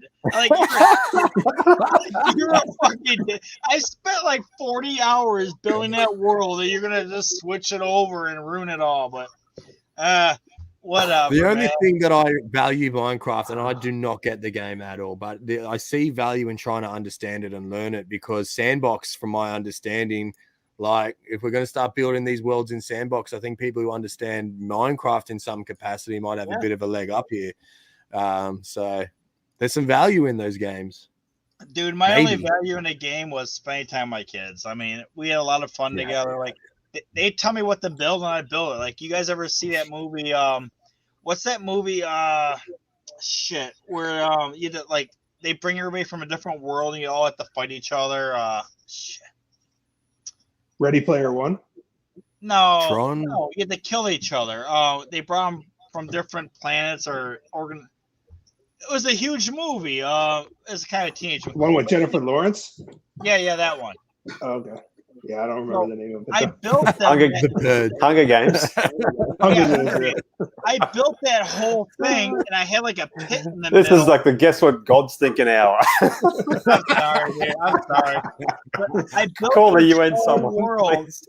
I built them Small a whole clues. platform, and I had in the middle of the board where if he fell in, it was a fiery pit of death. Like, I built this whole thing for him. Like, we had a lot of, like, they're like, build me a school. So I made them a damn school, and I put a pool and all this crazy shit in there. I don't know, man. It's just something I used to love to do with my kids. It was a lot of fun. That's all. Yeah, that's good. I love it. So, Doofy, I gave you your new updated kangaroo. What do you think about the new one? You like it? I like the old one, but I mean, yeah, it's much better now without that little thing. It looks sick. Well, I didn't like that purple. That purple. He told me it was shadowing, but I didn't buy it. I think he just. I think it was it looks like it was the undercoat of seen through here, and like undercoat of the cape. That's what I sort of saw it as, but I think it looks cleaner now. It's no confusion. Yeah. Yeah. Wade's over here, so I have 4 ambassadors, and you and Wade's are both ambassadors, and also the other 2 are Dingaling and Chris Ebbs. I figure you guys are the most prominent Australian NFT people I know, so I made you all ambassadors, and I gave you all your own. So hopefully you guys all enjoy them. And I cannot. I said I was going to say it earlier, but I can't because I had to talk with my my team to make sure of the best drop day, because they pretty much don't want to be up against like a art blocks type project, and they want to have the lowest gas possible, so it makes it cheaper for everybody. So I'm going to probably announce in the next 2 days, but I'm hoping it's going to be on Monday. I think also you've just got to make sure that you're not around them for ETH amount as well. People, like, you got to restock those ETH balances. If you're doing it all at the same time, it's like, where do I spend my ETH? as opposed For to sure. how do I spend it. Yeah. Well, I've been talking to people in the Rue Crew Discord, and they were basically debating between chickens and roos. Like, I don't even know. Like, it's really hard not to buy a chicken. Like, they're a little bit cheaper. They're like what, 0.03? Next drop will be 0.045. Oh, so it went up. Oh, It's going up for Friday. Yeah. all right. But when's their game coming out? Have they said it? I don't even care. I'm gonna buy probably I'm gonna buy the maximum amount of chickens that I can buy.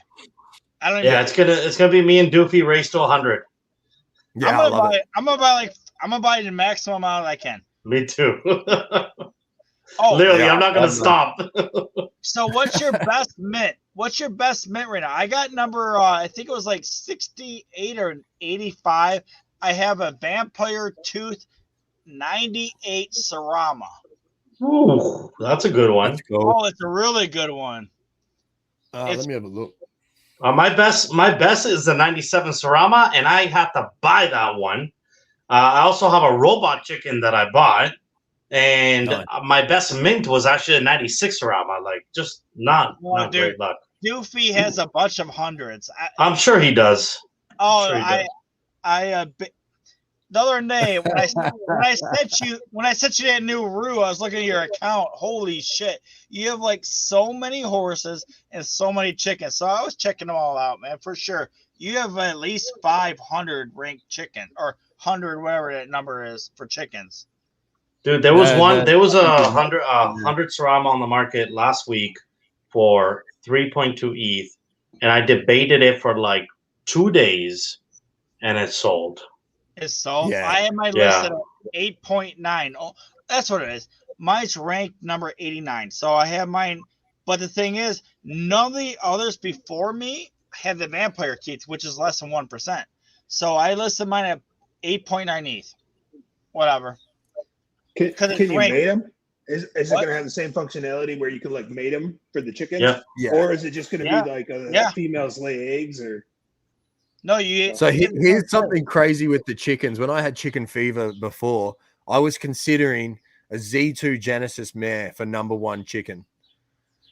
I put that offer out, and I don't know if I'm happy or sad that the owner didn't take it.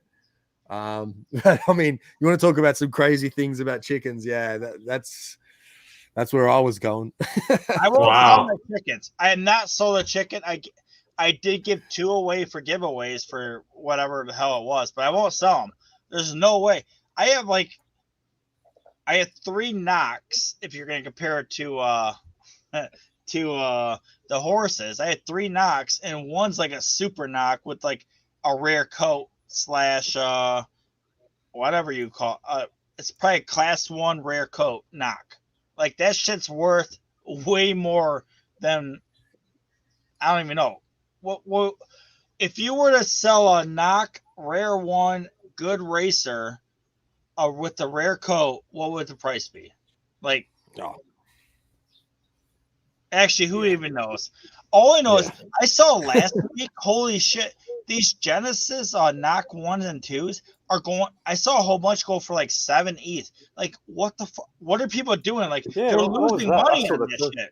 You're losing I money. think that happened at that same time where it was super hyped. We'll see what happens after this drop. The reason I sort of didn't pursue that further is I was like, look, Z2, and it was a decent mare as well. I could sell Yeah, that there's a whole horse now there's for like 12, 10 of them 12 that ETH. sold I last could week. go and buy, if my computer was quick enough, pretty much the rest of the drop and have a chance of getting a 100, Sriracha, whatever, Sama, whatever they're called. Right. So I was like, I could have another 200 chickens and what I was trying to buy in the first place, plus a heap of ETH if I wanted to do that. So that's why I was like, you know what, maybe not. Let's see what happens first, as opposed to going Z run. Yeah, because look, I'm a big fan of it, and it could still collapse. Like, it could still be that we actually never see the game. So, Zed is pretty established. They're not going anywhere. They have to, it's theirs to lose at this point. So there is an obvious risk, and there does become a point where, like for me right now, the Sorama 100s are like at 6 ETH floor. That to me is overinflated. Like Wait. What'd you just say? 16th floor? Yeah, last time I checked, which was a couple days ago, it was 16th floor. Oh, I'm delisting my shit right now. I didn't know it was that higher. Yeah, man, and that's a little bit overinflated for a game. You can buy a winning Z horse. Clearly, you can buy one, for 2.75 ETH, and almost be guaranteed money buying a really good racehorse. So it's kind of crazy spending 6 ETH on a chicken that. What the hell's going to happen next? We don't even know. I agree. I think people are looking at going 6, but what's the price of a Z1 great horse, right? I think that's what people are looking at. If we don't understand the mechanics of this game, we don't understand anything. No. We don't even know if it's going to actually work, right? But I think people are looking at it going, if I spend 6 ETH now, will that, and at a low mint number, will that be worth the same one day as my horse Something Special, which is, Z1 Genesis mare, mint number 5 that I would never sell for less than $1 million, right? So yeah, that's what I think. I get it. Trust me. I sat there. I said it to myself just over 3.2 ETH. I said it to myself like 10 times. Like, should I do this? Should I not? Should I just get a Z horse and something that I know I can play and make money at? And then I kind of felt this letdown when I saw that it sold. I was a little bit pissed, to be honest, and because the floor went up to 6 because there's not that many on the floor. Check out my chicken over here. I just posted it. Check it out. Just check out the rarity of the fangs. Like the fangs alone make it badass. Yeah. But it's also a 98 and it's a Sorama. Like that's sick. I'm going to be completely honest. I bought 70 chickens and I have no idea what I have. I think this conversation is probably the first time I've really thought about it since the drop. They've just been playing in the back of my head, like completely gone. But if you want to talk about Z Run, I just bred this horse and I want to show you guys. I put it in private chat for you to share. I'm not sure if you can share your screen if you want. I've been I can do that. All I want to show you is this horse here, what I've named it after. Share screen. Dude, I got the best name. I stole your guy's name. I stole that Buddy Franklin. Yeah, put that away. I'm gonna buy that off you or swap you something. I think that belongs in my stable. It's a good horse. It's actually a good racer as well. It's a class 4 now, and it still pulls around like 10 odds in class 4. I just shared my screen. Check out this. I've been holding on to this. Wait, I don't see your name. Wait, it's not working on mine. Oh wait, there it is. I have to add it. There we go. I got it. Cool.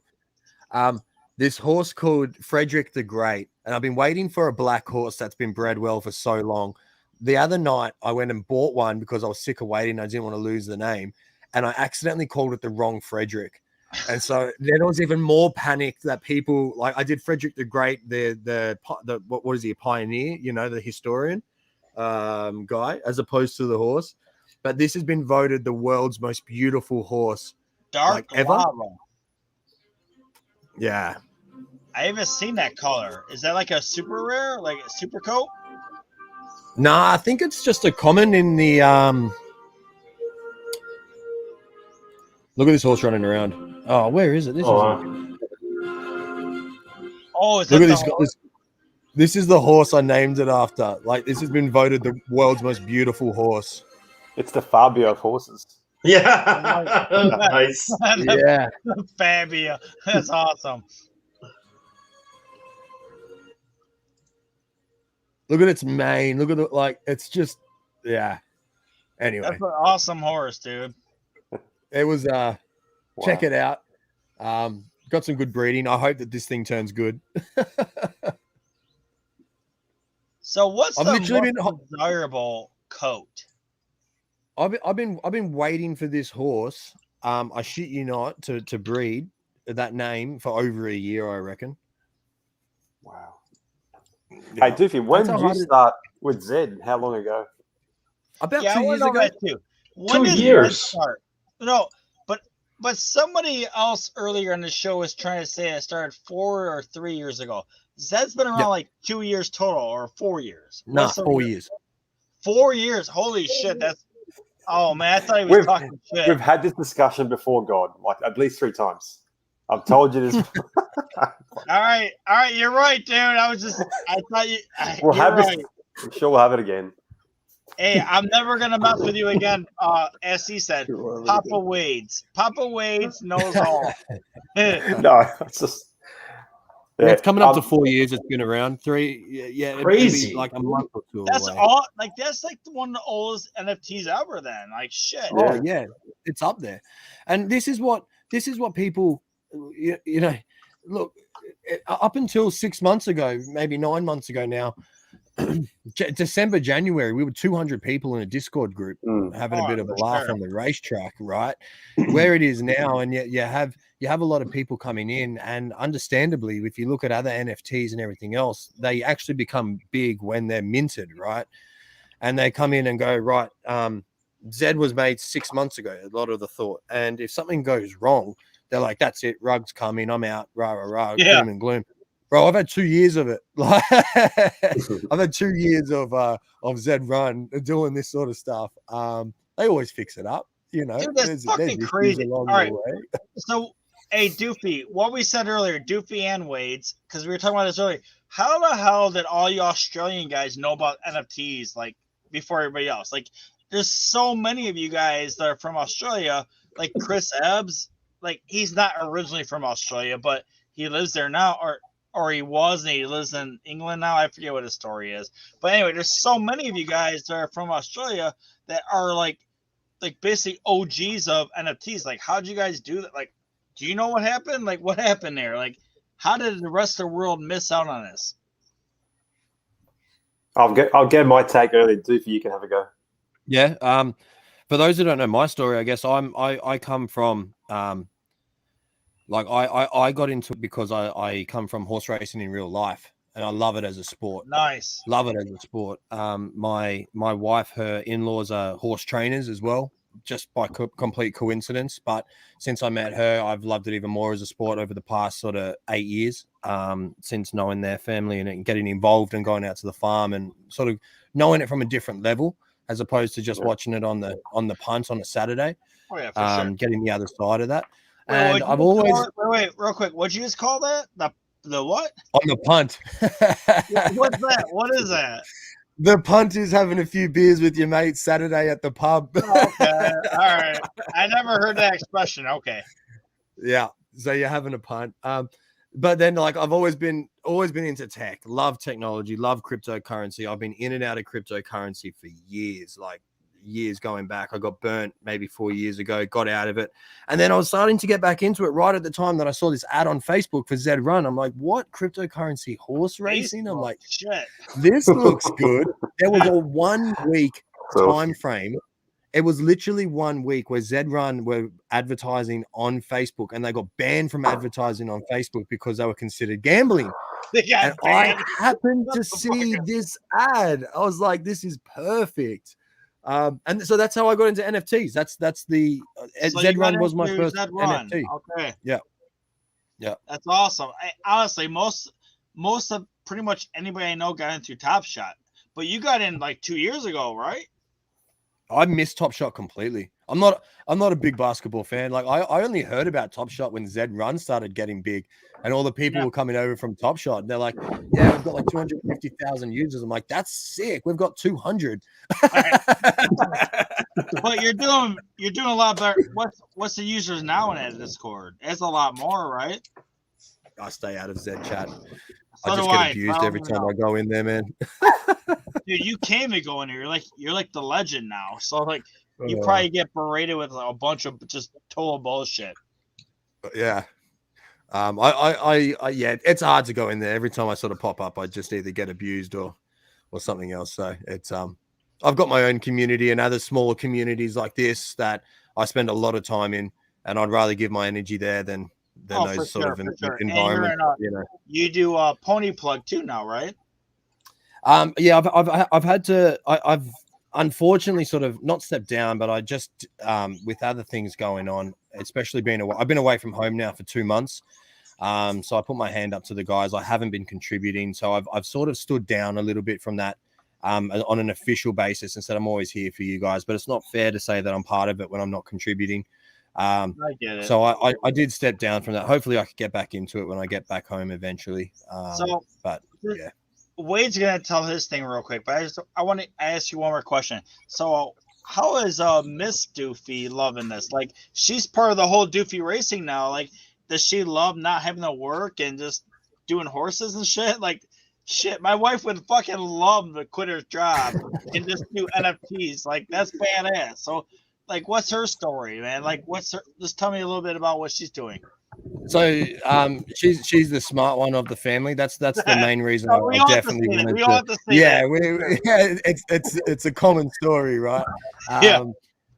Qualified lawyer, accountant, much smarter than myself. That's why I wanted her to get in. Look, I guess the problem is right now, it came in at a point where we've been super busy, and we have been away for 2 months, where I haven't been able to sort of dedicate enough time to bring her along for the journey, and sort of take that next step. But it's meant so much for output to have that extra person, especially with these cheap bred horses. You know, that's where her whole time at the moment is dedicated. We're doing some things with Axie at the moment, setting up scholars. And that's going to take a lot of time. Shit. Yeah, so that's taken a lot of my time the last sort of month, that I've been sort of learning and building that. It's a growing team, and it's a great partnership. The freedom to be able to do whatever we want, wherever we want, whenever we want is huge. And you know, we're looking to start family and all that sort of stuff. So if that can continue for 5 to 10 years, like, the money aside, just the freedom to be able to do what we want and where we want and how, especially when we have kids and whatnot, that's what I'm looking for. Like, right, everyone who's their own business owner. How old are you anyway? You look a lot younger. Like, you're a lot younger than I am. So I'm getting a couple of grays through the beard. I'm 30 years old at the moment. So 30. All right. Hey, dude, you made it at 30 years old. That's pretty good accomplishment, man. Congrats. Hopefully it sticks around. All right, Wade's, what were you going to say now? I want to hear Wade's now, too, because... Oh, man, look, I mean, I told you guys before, you asked why all the Aussies, how do they get in? I think a lot of it's come from, some of it, I should say, not all of it, from our gambling mentality. I think a lot of Aussies just love to punt, like Doofy said, so sort of going there. But how my background to it all is, I think you guys have heard it a million times, is I started in this probably about 2.5, 3 years ago. I was in crypto as well. I'm in and out, pretty much like everyone else's story. I saw something on the news, you know, to do with the crypto kitties blowing up the blockchain. So I knew about the crypto side of it, didn't know about the NFT side of it. So parked that aside for a little while. Got into, you know, I was playing Apex and stuff like that, and I thought, you know, it'd be fucking great if these skins, if you could own this sort of stuff. So I did a bit of research. That led me to NFTs, which led me to Gods Unchained, and played that for a little while, and then had that sort of that moment Doofy mentioned before, where it was the horse racing crypto type of thing, perfect marriage. But for me, it was Top Shot. So I saw that ad, would have been through something, maybe Google or something, Top Shot basketball, all that sort of stuff, about 2 years ago maybe, which first came out, and I kept an eye on it. You know, bugged them to let me in the Discord, and one of the first people in Top Shot, and sort of the rest is history, as they say. And yeah, it's been a fucking good ride. So, like Doofy said, probably the best thing about all this has been just the people you meet and the friendships that we've all formed, and also the freedom we've been able to have in the back of it. So it's crazy to think we play a video game for essentially as a living now. So video game, yeah. As Wade used to seriously, tell me, like. Wait, as you were saying, there was like 200 of you guys in the Discord for Zed Run. It was 70 of us in there. Well, it was to be fair, it was closed, so it was basically there to test out the product for about a month and a half, and then we opened it up to an open beta, and we just sort of let in a couple of hundred people at a time. They had a lot of people on the waiting list, so it was a bit different to that. Only because it was the NBA brand behind it, so. The product was nowhere near what it is today. Oh, for sure. All right, Crypto and Ben, you guys ask some questions. I have to go use the restroom. So with the Zed horses, though, When you look at like a unraced horse, but you see some of the siblings, like if the pedigree looks good from the parents and everything like that, is that indication of what that other horse might be, or does the sibling not really matter? For me, yeah,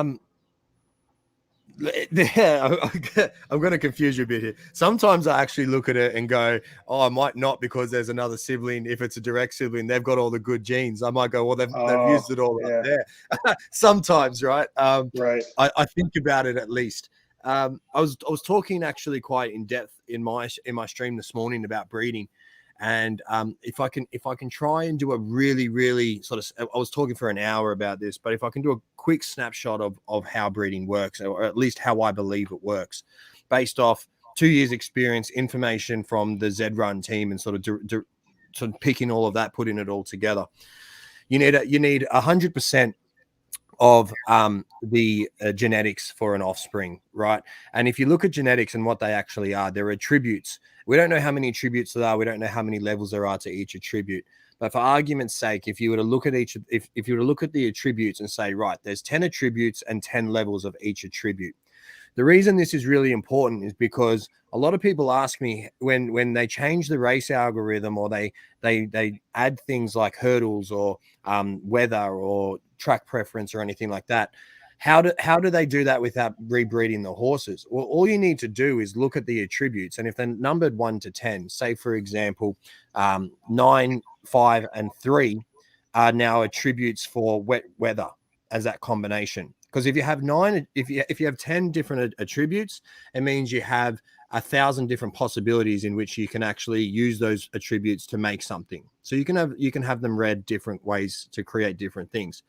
And say you have 9, 5 and 3, those are the 3 combinations of attributes for hurdles. And if you out of 30 have a 30 in those attributes, your horse is a great hurdle racer. Why this is important is because if you look at that on the genetic side and go, okay, that's the genetic makeup of a horse. When you breed horses together and you have an offspring which has 100% of genetics, it means that you need to build that 100% from a few different factors. You have mum's genetics, you have dad's genetics in terms of their attributes. We know that the race record comes into consideration in some capacity, whether that means its race record, its ETH1, or its recent race record, which is also quite important. So its last 5 runs, the time in what you're actually breeding that horse. So you've got mum and dad genetics, you've got race record for mum and dad genetics, and then you have essentially randomness coming up in here. The element of randomness that comes into this is we don't know how much, and it does change each and every time. If you look at the offspring, say that takes 10% of dad's genetics one breed, and then it takes 30% of mum's genetics one breed, and then it takes 5% of the race record for dad and 20% of mum, and that's constantly changing. So not only are they changing like this, but they're also changing like this at each level, and then you have the complete randomness that's spread into it as well. So think about it in a point where you look at horses that have this bloodline, like Ducky Mellon, Breathless Edge, that bred I'm a Ducky on the Edge, Class 1, great racer, legendary horse, and it has a lot of genetics from mum and dad. It may have bred 80 or 90% of genetics from mum and dad into that horse, and then a 20% randomness factor. Whereas if you look at these horses that are bred from absolute donkeys and have no bloodline attached to them whatsoever, what could be happening here is they're actually getting 90% of their genetic makeup being bred into them in a complete random sort of way, and it doesn't take next to any genetics from mum and dad. The reason that this is important is if you look at the law. I'll say even half. Yeah, it's important. It really is. If you look at the law of Z-Run, it's horse racing for everyone. It's taking, that sport of kings mentality of what horse racing in real life is, and it's saying you the people now have the power to own racehorses and race them in Novus Earth. So if you look at that as the law of Novus Earth, there has to be a semi-high percentage chance of playing the genetic lottery. So me as an owner can breed a Z200 Buterin cross or pacer and still have a chance of winning the genetic lottery and having a horse that competes on the track. And that's what's beautiful about Zed, is that anyone can have that chance. Oh, look at Steph Curry. Steph Curry's a Beechran, right? Yeah. And that horse is a badass horse. Like, whenever I see that horse already in a race, I skip that one. I just move on. I don't even try.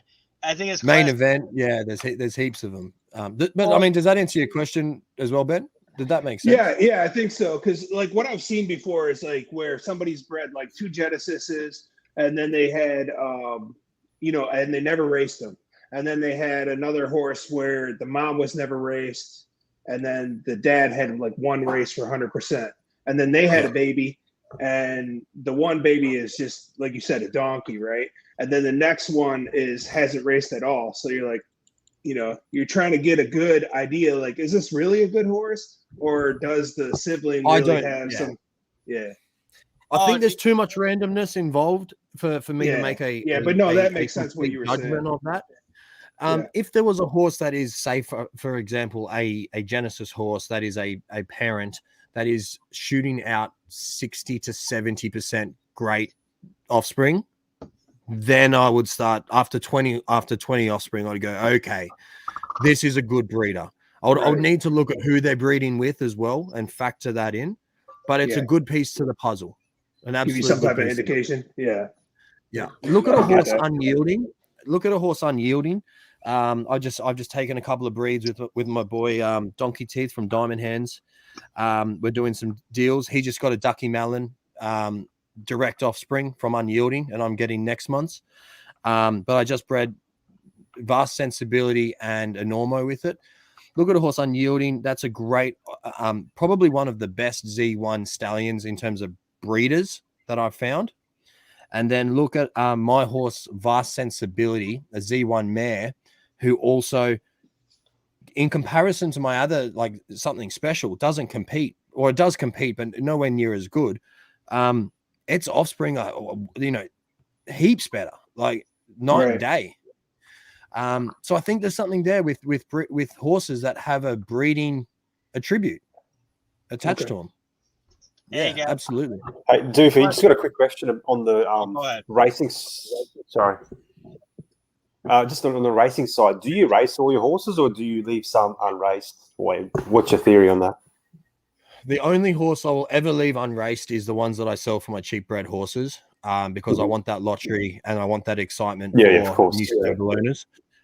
Every horse that I breed for myself, like even when I got I partnered up with Good Boy Racing, and I bred Ducky Malin with O, and got a super coat out of that, a super coat filly. And I remember Jack goes to me, goes, maybe this is the first horse you leave unraced now. Straight into Griffey. I have to race my horses. All your Genesis. I mean, I'm the same, but I just wanted to hear your take on that. I've heard from God that you've that's your theory. What about your Genesis? All of them? You've raced all of them? Every single one. I don't care if he races everything. 200. Everything. Yeah. Same as Dr. Ian and Zach Gazette. Like they say, don't buy a horse and not race it. It's see what you got, and even if you have a shitty horse, you're still gonna make money off the breeding it regardless, because it's a Genesis or a legendary that comes from a good parents. So how do you find the time to queue them up all to race? Because I'm the same. I've got like 10 or 11 now, but it's a fucking all day event trying to race, just queue them up all the time. And it takes 2 hours. I'm working in the background, trying to liaise with Zed. I'm working with a couple of sort of, big stable names, working on some things in the background. I can't say too much, but this is a big problem for a lot of people, and I'm looking for a solution into this. I mean, for me, I was saying to the guys before, if you can have some sort of bot or something, or some parameters where you can go, okay, I'm happy for this horse to race in these conditions, and just fucking throw money at it. I don't really care. And you get to pick the right races. Like that's why I use the how cool. Like I try to find the races, but shit, sometimes it takes like a half hour to bring up the right race that you want to be in, because it. True, that's true too. Is that good though? Is that good for the game? If I don't think it is. I don't know that it is either. It's horrible. Yeah, I don't know if it is. Yeah, because you're going to have a million. Yeah, I don't know either. But for me, that's a problem. So I can't sit here all day long waiting for them to. Same thing. I don't know if you guys saw this. There was somebody, I can't remember who it was. Doofy probably saw it. Somebody who basically put a call out on Twitter and said, "Hey, any summer students want to work full time for me? I got 100 horses and I need them to race horses for me." And I thought it was a genius idea. And then I thought, I'm going to turn my 3 girls into horse racers. Yes, that's their summer job. Yeah. Oh, yeah. Look, definitely. They need to be someone you trust. I don't know if I'd be doing it to anyone. There's no way I'm giving Ducky Malin or something special or something to like a 12-year-old kid, because there's no level authenticity at the moment in terms of the login, right? You have to actually give the NFT or the password to that person. So I'm like, no way. But you know, I've got my in-laws, their horse trainer. He's got a 12, 13-year-old son who loves video games. I'm probably going to give him a couple of horses to go and race. And you know, if you know the kid and you trust them that they're not going to dip with your with your NFTs, then it's a great idea. Yeah. Well, yeah, if you have that, you get to have a lot of trust, because right now, and Zed Gazette was telling me that eventually they are going to have like a dual system where you have dual keys where you can like transfer your horse to someone stable and they can do all that shit for you, and they can never transfer to anybody else but you unless you sign the key in order to send it back. Like right now they don't have that, but they need that because there's so much in the real world that works like that, and they want to be a real world horse racing thing, so they need that sooner than later. What they are doing it, and this is what I'm working with them. I'm working on a pretty big project, which we again, I'm working with a few people, and I've had these conversations with Rob, and it's something that I'm helping to sort of hopefully bring together. And you know, ideally, it's going to change it's going to change heaps. But you know, without being able to say too much, it's definitely on a lot of people's radar. It's something that I think will change the landscape of Zed in 6 months to a year, and we'll be looking at a completely different landscape once this sort of thing is implemented. Have they discussed like a utility where you can actually like other people who don't have horses could actually bet on the races itself? Oh, they have that. They're gonna have that for sure. Yeah, that's all the data. I think that's going to be huge, right? I mean, it's going to be bigger pots for the horses too, or at least it should be. They have an Atari casino that's going to do that, right? It's all going to be done through Atari. Yeah. It's going to be huge. This is the main reason that odds are being removed. People are up in arms about odds being removed at the moment. But if you look at it from the for what it is, what I've been trying to do is sort of talk people off ledges almost, because the odds are going away. But they can't have a betting system with dynamic odds when they have something like Zest and all of these third parties putting out static odds that are based off the genetics and who's going to win the race. That can't happen. And if you look at it from a gaming commission and everything else, that's why odds are being getting rid of the odds next week, or as soon as they're going to get rid of the odds at the exact same time that they up the prices for breeding, right? Is it a legality thing? Is that why they don't have the betting yet? It'll be a gaming commission thing. Yeah. So the thing with gaming commissions is that no one can know the outcome of the event, regardless, prior to when it's run. Now, as a bookie, you can of course put out start prices and everything else, but when it comes to dynamic odds or QOPs or NOPs or whatever you're used to in terms of terminology, and that means that the odds change based on what the pool and what people are betting on. That's where you have to have something in place where you can't have these static, odds that are around. You can have an opening price. That can justify.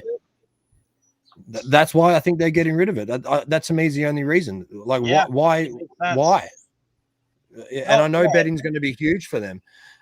So that's knowing what I know in limited amount to medium amount. I'm not an expert in this field, but yeah.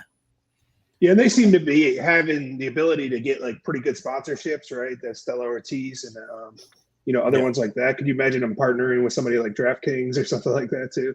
Yeah, exactly. Outside of the who have been around for years now. Unicorn.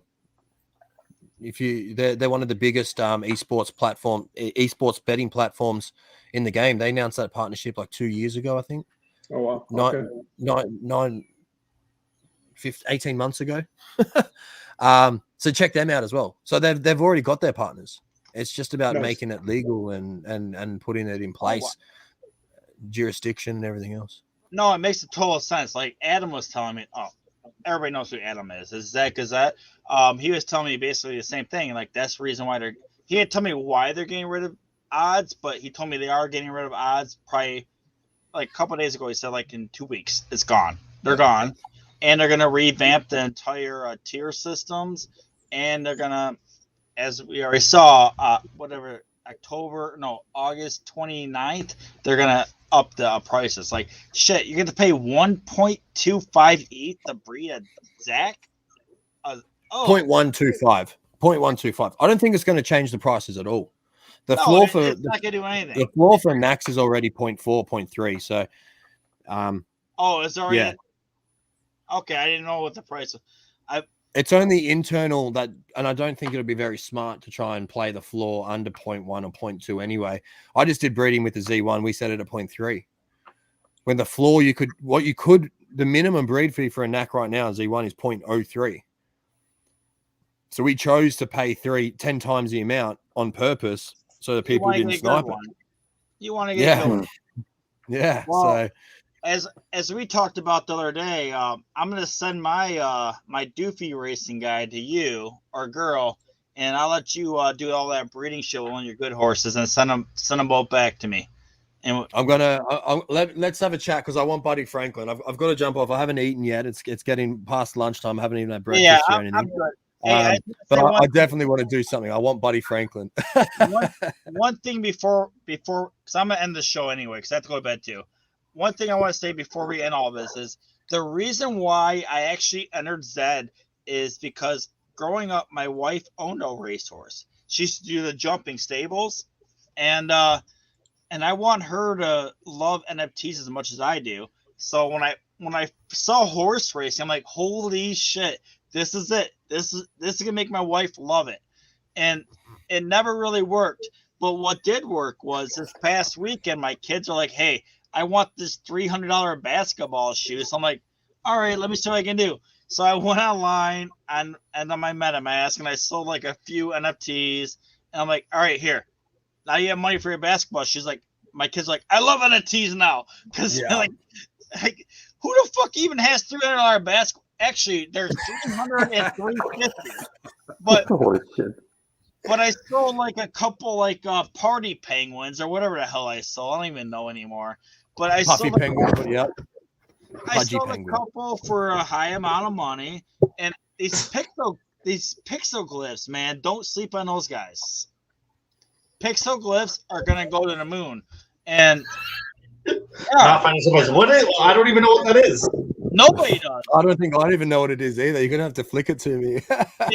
They do not have properties. There's no properties attached. So basically what you can do is you either like look for one that you like, and if you want to sell it later, you can sell it. But I'll tell you what, I bought like okay, I get what you mean. It's just based off what you like as opposed to the rarity on properties. Yeah, That's cool. There's no properties attached. But I'll tell you what, I bought like 10 of them, and I sold at least 2 now I sold one for just yesterday for 0.33. I sold one last week for 0.99, and I sold another one for like 0.55. Like it's all just what you like because there's no properties, no rarity or any of that. So, but they're pretty cool. And they just released something else yesterday that's actually gonna make them go up even more, where they released like these videos.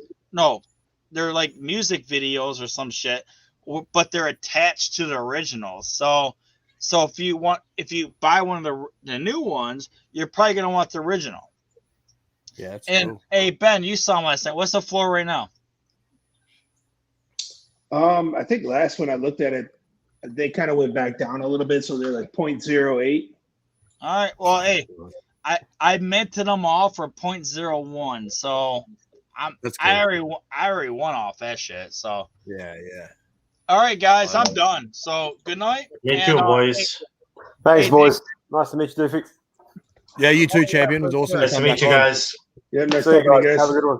Thanks for having me. Guys. Appreciate All it. right. Have a great night, everybody. I'll Bye. see you all. I'll talk to you all this week, and maybe Later. next week we'll have everybody back on. Sounds good, man. All right. Good night. Peace. All right. Bye.